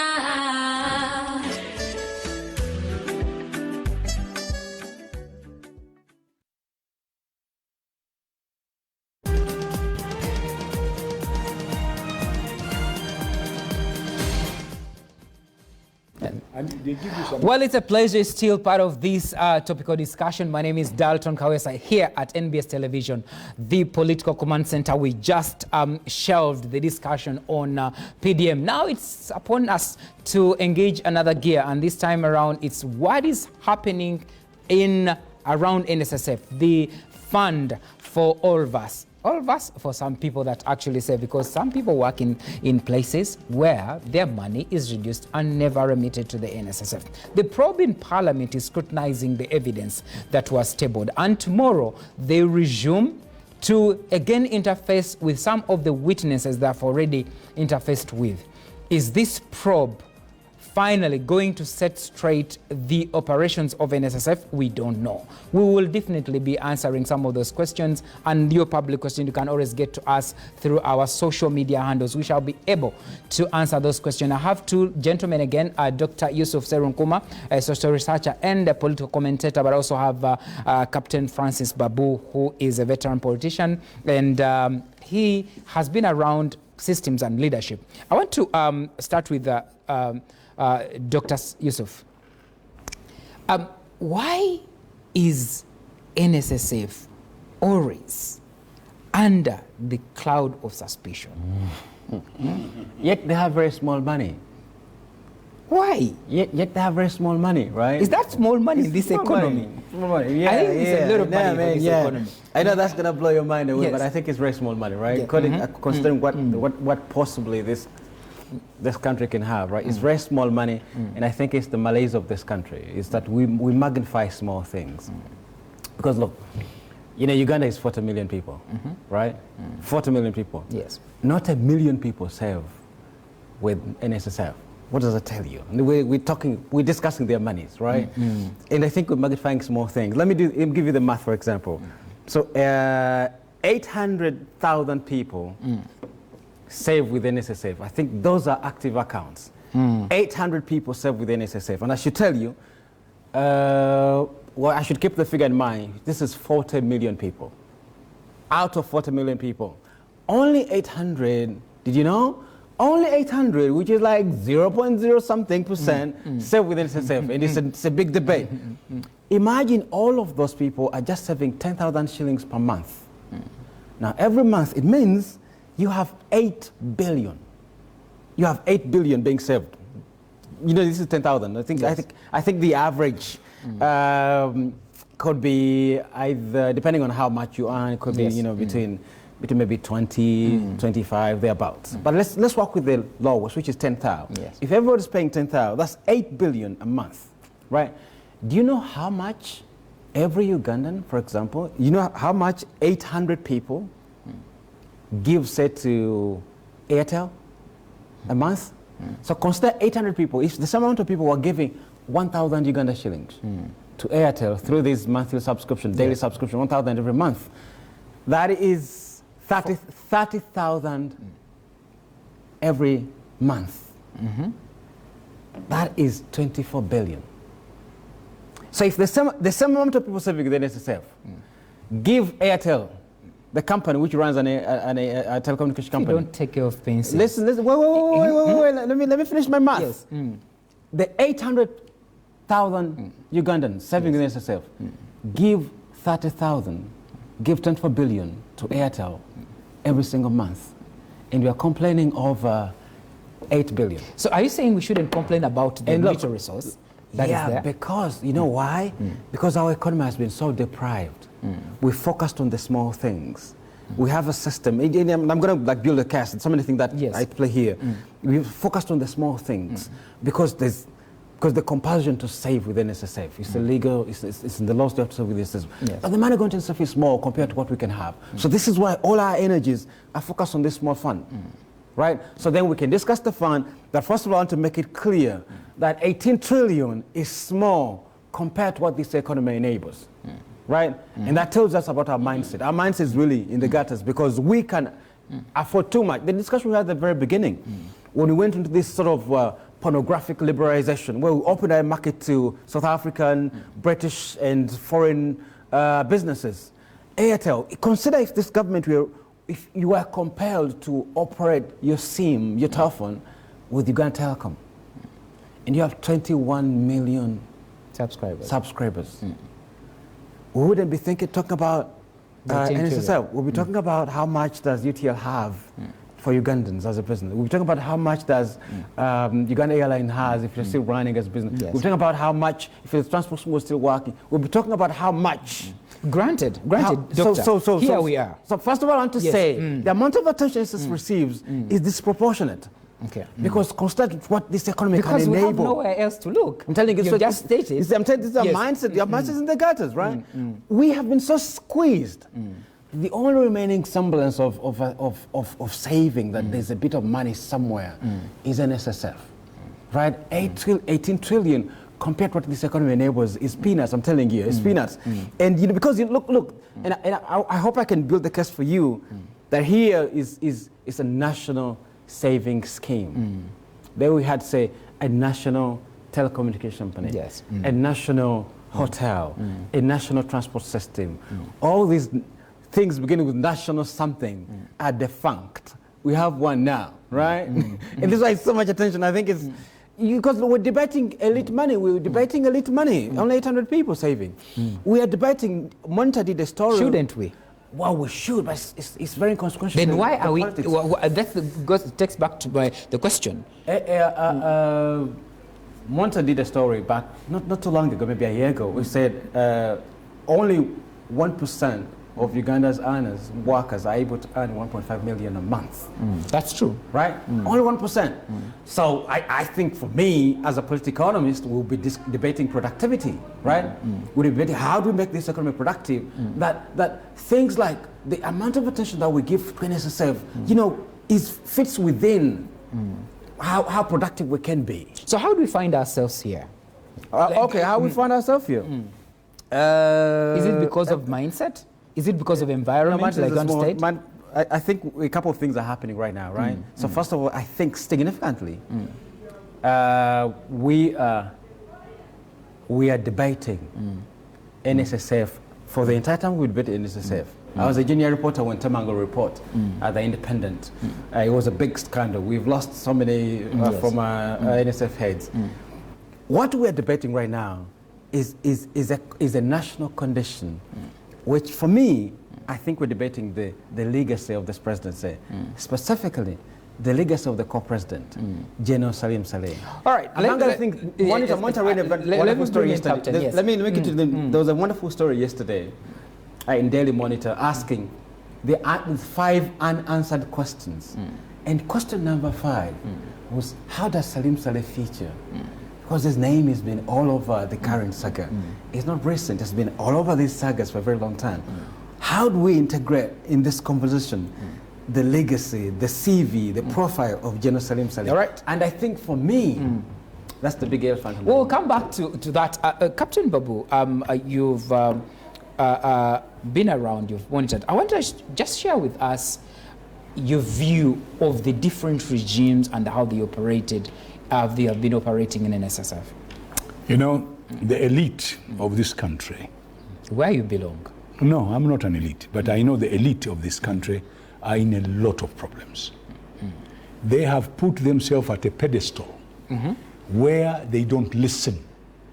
And Mukuru had a very nice play some years ago and said when people get in certain position, they lose their ears. What apparently is happening, we've developed a culture of, especially the elite who have gone to the West, who have had Western education. They believe they are no longer Africans. They actually believe they are Europeans. They talk like they're in London, New York, and they say, I went to Oxford, I went to Harvard. They're talking about Harvard and investment groups in New York and in London. They have used the knowledge. They don't use it well. That's where the problem is. Those guys knew where they started. After the Depression, if you look at the way they built their economy, you can see where it came from. We have failed. Now, the elite have developed a culture where they're diverting everybody. The things he was talking about, everybody knows. We kill UTL and we promote somebody else. Now, it's the elite who are in driving seats. A man goes and puts a mast in his village. Now, if you see, in doing this investigation, I got disgusted. People were there showing they don't have even humility. When is the IGG calling me? Really? You are sitting in Parliament and ordering IGG to call you? He was exclaiming. No, that's not the way they do it. IGG has got their timeline, they've got the way they investigate, they've got the way they are going to call you. Yes. Not only that, there is a rumor now that members of Parliament have already been put in their pockets. Now we want to know if this is true. We've been hearing a lot of rumors that these committees in Parliament also have sides. Elite. But you're in Parliament, you can tell No, us. but when I was in Parliament, those things were not happening. We didn't have them. Okay. Our committees were very straightforward. And a lot of those members of Parliament, actually, some of them retired. You can see how they look like. The whole point is there's a new culture where people are playing games. Somebody goes to the African group of Afra, says they have given them an accolade that Uganda Airlines is the hottest airline now in Africa. The managing director has been given an accolade. She's the best managing director in all airlines in Africa. Now, when you begin to listen to this kind of thing, an airline that has been in COVID and just taken off the other day, and they are suddenly getting accolades, you begin to wonder. But anyway, those are things that I'm talking about. The elite. And I'm warning, these people you are playing with, the ordinary Ugandan, is going to get fed up. Okay. And the other day, I saw a little bit of it when it came to the airport. The Ugandans came out. You are going to see Ugandans come out with this kind of behavior and not having humility and not being very honest, and people using money which is not theirs to do certain things which are very foul. Okay. Now, if you look at NSSF, it's probably one of the very few investments that we have in Uganda, apart from those big companies talked about, and they've got a lot of money in there. Yusuf says that's little money. Yeah, it is compared, of course. If you compare, if you compare, it is. But to a Ugandan, it's a lot of money, and the investments they have done now, you can see they are big investments to Uganda. This is a relative thing. Okay. So you get a young man, or some of our people, put him at the helm of this thing. He has come from a certain level, and suddenly he becomes something completely different. He throws papers in the boardroom. He fights other people who are working in the organization. He makes I would them. say that is job politics and maligning. No. It's just bad is manners. The fund safe? It's bad manners. Yes, away from the manners. Is And the, from has there, it- I'm coming. From there, you get the results you are getting now. Not having discipline. Who is this young man you talk about, Captain Gordon? The people in that organization. There's no need for me to go by names, but I'm very, very careful. I respect people, but I don't like the manners, and the people who appoint them on sometimes on false premises. And these paper qualifications alone are not enough. We need a little bit more. And then we can look at the history of some of these people we have employed. Where have they come from?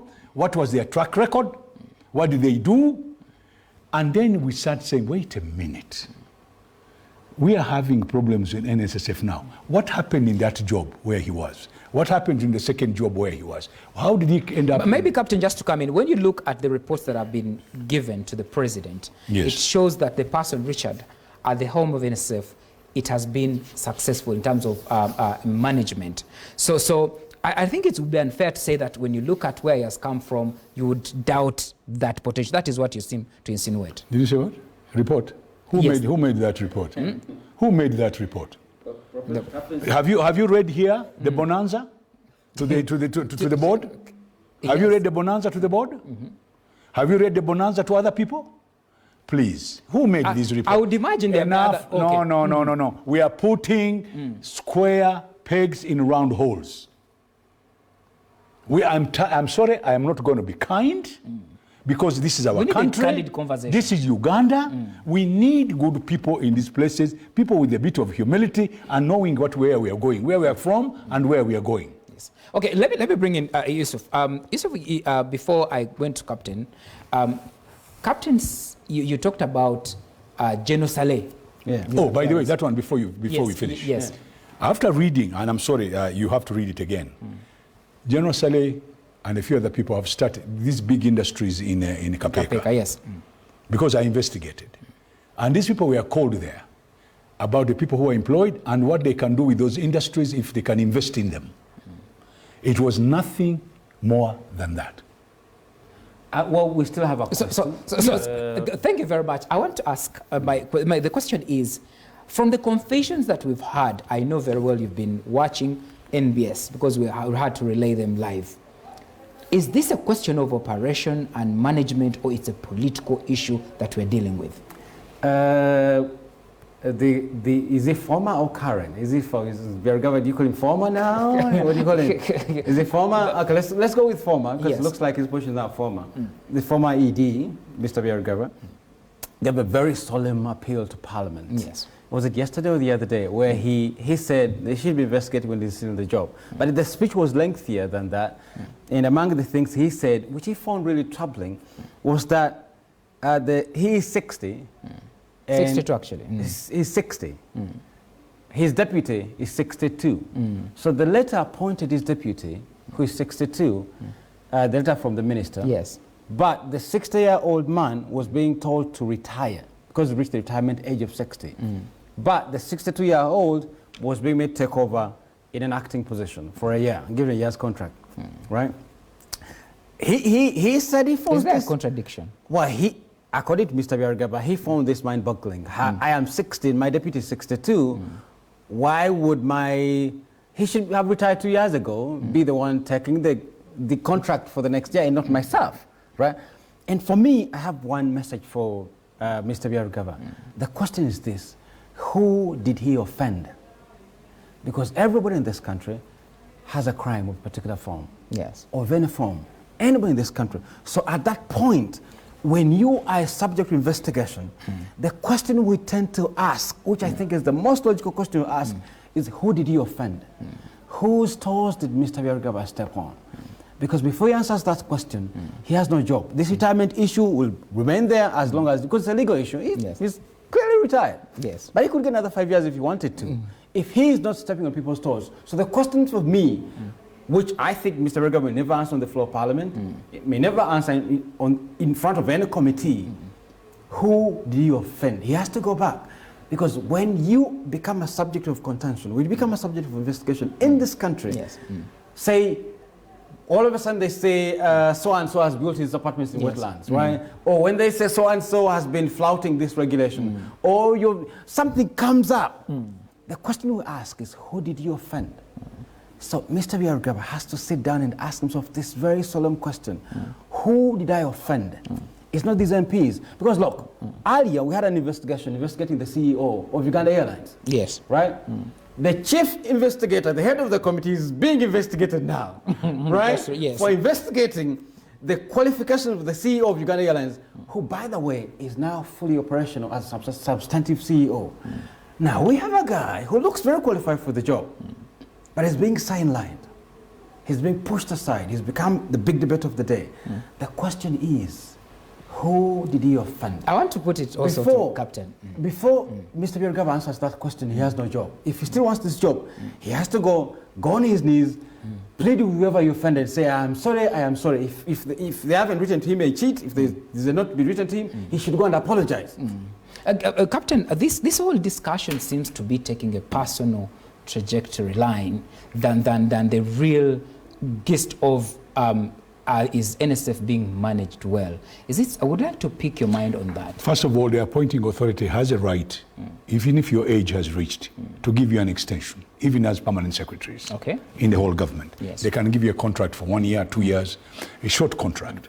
So that one is irrelevant. Now, if they think that a person has reached an age, but they are not happy about it, they can cause the investigation we are talking about. Now, the whole point is, when this investigation goes, and now you're looking for somebody to blame, and you're not looking at yourself, you have to be very careful. Because when you work in these kind of places, there are many ways they can catch you. So, as far as I'm concerned, this blaming game in this country is also very, very, it diverts everybody. We've got to look at the performance. And this performance you talked about, you said somebody wrote, said who? Because, somebody writing about a doctor in Makere, they've also had their politics. I know about it. And they write some funny thing. And his colleague writes about him. And some of those reports are also very wishy-washy. Now, at the end of the day, NSSF is a very important tool in this country. Yes. Especially for the savers. And at the same time, it's a good investment organization. Yes. It can also uplift our economy. Again, falling in that group of the elite group when they have the money, but the poor people here are left hanging sometimes. So we need to look at it a little bit more seriously. And I'm sorry, I do not agree with this game of a blame game. 62 say no, that is not an appointing authority has powers to decide who continues and who doesn't continue. So are you saying that the probe is not no. Just a moment. It is not a must that because they have retired you and you are younger than the other one, therefore you've got a right. No, the appointing authority can say this permanent secretary, we will keep him, the other one we will not keep him. Right? And they can say, we will renew you for 2 years, whatever. It's a short time period. Some information, yes. There's a letter, which the story run by Uganda Radio Network shows that it is not Mr. Museveni. I think when you start pointing and saying, you mean Mr. Museveni. Mr. Museveni actually wrote to the minister asking her to consult quietly because both people are retired. So Mr. Museveni is not yet involved at this level of who should be taking over. Because in the letter which was carried in, I think carried in the Observer it was tabled in Parliament. Yeah, the president is asking the minister, both people are retired, both have been wonderful, but we need to consult quietly. So I think at this level, he hasn't yet reached for an appointment. Decided, yes. Because the president acknowledges the letter which appoints the deputy to Mr. Byarugaba as substantive acting for 1 year. So I thought, Captain, in this regard, I was speaking about the supervising minister. This is the minister? Yes, the supervising minister then appoints who, after the president, either honors the appointment. Is that what you're saying, Captain? Let me tell you, the appointing authority is actually the minister. It's the minister, yes. The president, the minister, of course, has to go to the president because there's delegated power. Yes. The minister works on behalf of them, and I'm quite sure she will not do anything until she has talked to the minister, to the president. The president, yes. So, as far as I'm concerned, this business of accusing, that's why I'm saying stop the blame game. What does the appointing authority say? Because they went back and the minister insisted that before we renew this contract, investigation should take place. But Captain, there are letters and from... then, listen, the president said, okay, let the IGG investigate. This is where the IGG came in. So, because the minister is insisting that there should be an investigation before you renew. She's not saying don't renew. She's saying we did an investigation. Now, then when that is done, somebody says, no, because she wanted 6 billion, so that diverts us. So we have to be very careful here. So should you have faith in Parliament probe? I'm sorry, from what I have now picked up, somebody walking around with a sack. I am not very... Sacked to from which camp? Yes. Sack of money to yes. who? To give Who it to is the behind? members. To give it to the members. Yes. I was coming to you about this, the whole... Some have refused, some have accepted. What do you think, what do you smell from it? Because according to Byarugaba, the evidence is tabled, Attorney General gave an opinion and said he should be reappointed. The Minister Kasaija. The Minister Kasaija gave an opinion that he should be reappointed. What's with the Minister insisting that no? What is your reading? We're dealing with, and not necessarily administrative contention here. Yes. We're dealing with a political question. Okay. Okay, I think this has to be very clear. We have entered the terrain of politics. And a friend of mine, Jimmy Spice Santango, did a wonderful cartoon when this saga just opened, where he had a box on top where ordinary people are saving, dropping their money. Well, I don't think these are ordinary. 800 is not ordinary. Dropping their money in this box. And General Salim Saleh is seated underneath, smoking, and the money is falling in a basket which is in front of him. This is a very beautiful cartoon. I think it captures the content we're dealing with here. I'll return to my plea to Mr. Byarugaba. It's a simple political question we're dealing with. Besides calling the 6 billion a diversion and a destruction, maybe whose money was it? I'm not necessarily sure this money was minister's money, right? And perhaps this is the only money which has come to the public domain. We're debating the 6 billion. One of the questions I think many journalists are asking in this country themselves right now is, whose money was the 6 billion? Yes. And how does this configure into, because the simple question, it was asked and not given, perhaps not giving, there lies the dilemma, right? So the question should be, whose money was it? And it has to be understood from the very beginning, this being the only still standing unit where we can claim national something. The only still standing unit, we are dealing with a clearly political question, and the question has to be answered on political terms. It can't be answered administratively, it can't be answered by the probes in parliament. Maybe IGG can answer it? No, she cannot. She's equally conflicted in this affair, as Captain Babas just said. You know, somebody's really dishing money. Why does these scandals leave, where do these scandals leave NSSF?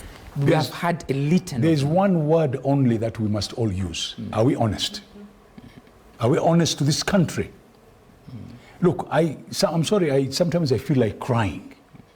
Because people are deceiving us, left, right, and center. The elite.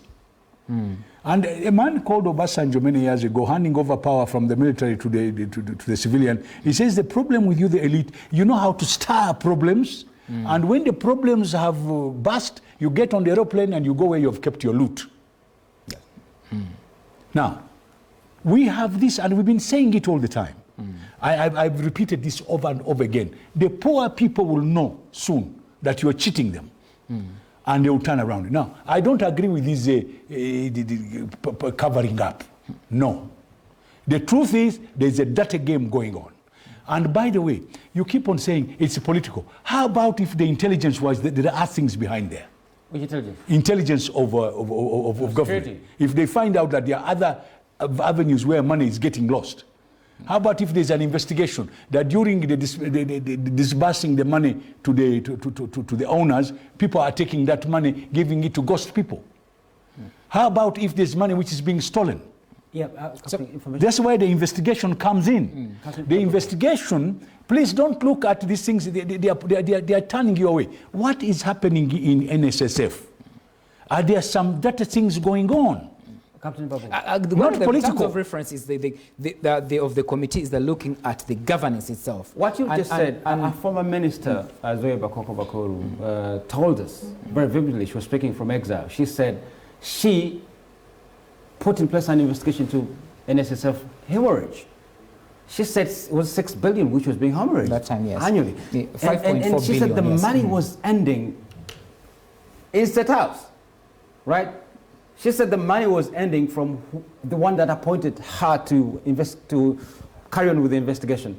So what that means to you? That means to me that we are away from the terrain of administration. We are away from the terrain of committees probing. We're in the terrain of politics. Not a single dime. Big monies in this country.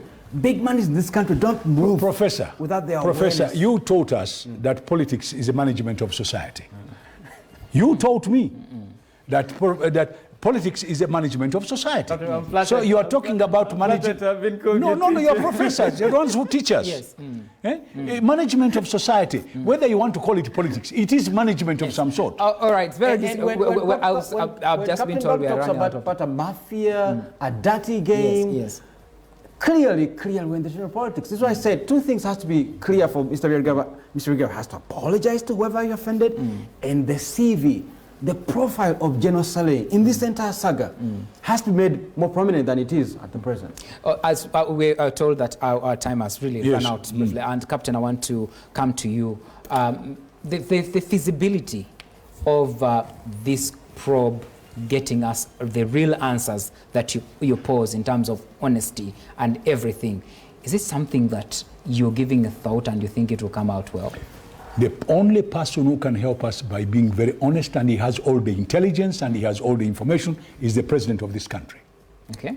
He, using all tools in his power, he can actually tell us what is right and what is wrong.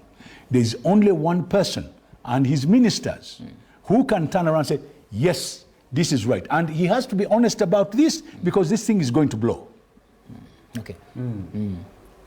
So I'm begging the president that he should use his authority and his system to find out what is right and what is wrong in NSS. In the public domain, as we wrap it up, Dr. Yusuf, is about, I'll give you a chance, but let me pause as you wrap it up. It's a small point that yes, you're going to say it. The question is about the safety finally of this fund, because Jamwa, Zoba Koku leaves, although of course she was just the minister, lots of Onegobel.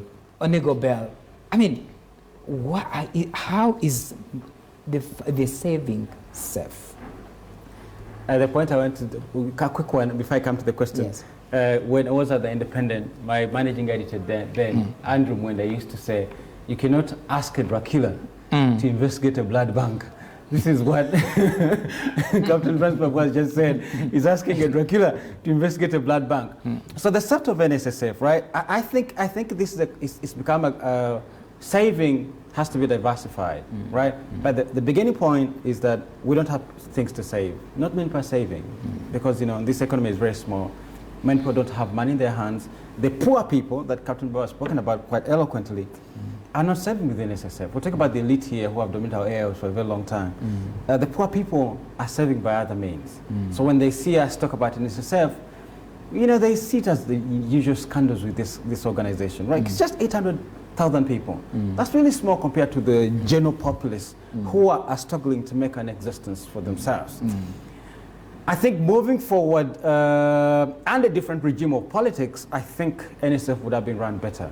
But I think later the compulsion to save will be challenged in court, I think, at some point, so that people will start saving by other means. By other means, you don't have liberalization of the... You don't have to necessarily save with a national saving. Maybe if you allow me one more point, which I really find interesting, is that as we debate NSS Save, it's because there's big money. But people saving in there, this so-called elite, and I hope, Captain Babu, when you say elite, you don't include Yusuf, because the people saving, you think they care? You think they care, people saving? They care about the money, that's why. No, they care because the money has become so big, they care about the amount. Because you know how you negotiate your salary here, Dalton? You ask Ken Karisa, how much do you get after tax, after NSS, after this? So you care about what ends up in your pocket. Normally, this is the rhetoric. If you ask them, they care because there's a huge thing. But generally, these 800 people, they've negotiated their salaries. Very interesting discussion. We can never exhaust it. And thank you very much, Captain Francis Babu, Thank you very for much. making time in the morning. Thank you very much, Dr. Yusuf, for ensuring that you come here. Yes, this is what we know so far, is that the committee returns to the probe, to the meeting room tomorrow, to further interface with the different witnesses, and it concludes its investigations, and thereafter it will be writing its report on Negobel, Jamwa, now Richard. Well, NSSF is a big... There was who? Mr. Katemba, I didn't know about Mr. Katemba, just very educated. Very interesting discussion. We hope the fund is going to be safer, and if it's politics, let's remove politics from the operations of NSSF and let's get to the bottom of this. My name is Dalton Kawesa. Thank you so much for being part of this topical discussion. You can follow the discussion on the online version. If you've missed out, go to Afro Mobile and you have the whole discussion on demand, videos on demand. You have the whole topical discussion. You pick something, you comment, and we'll definitely be picking it up, your response from there. Stay here as we continue with more interesting programming.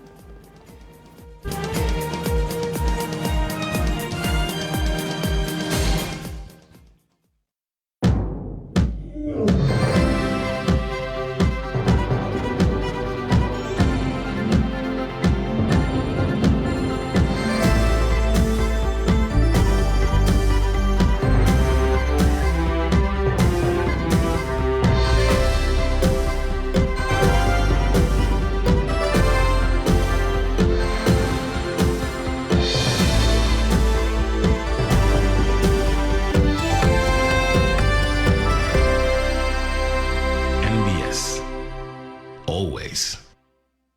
Get the most affordable 4G smartphone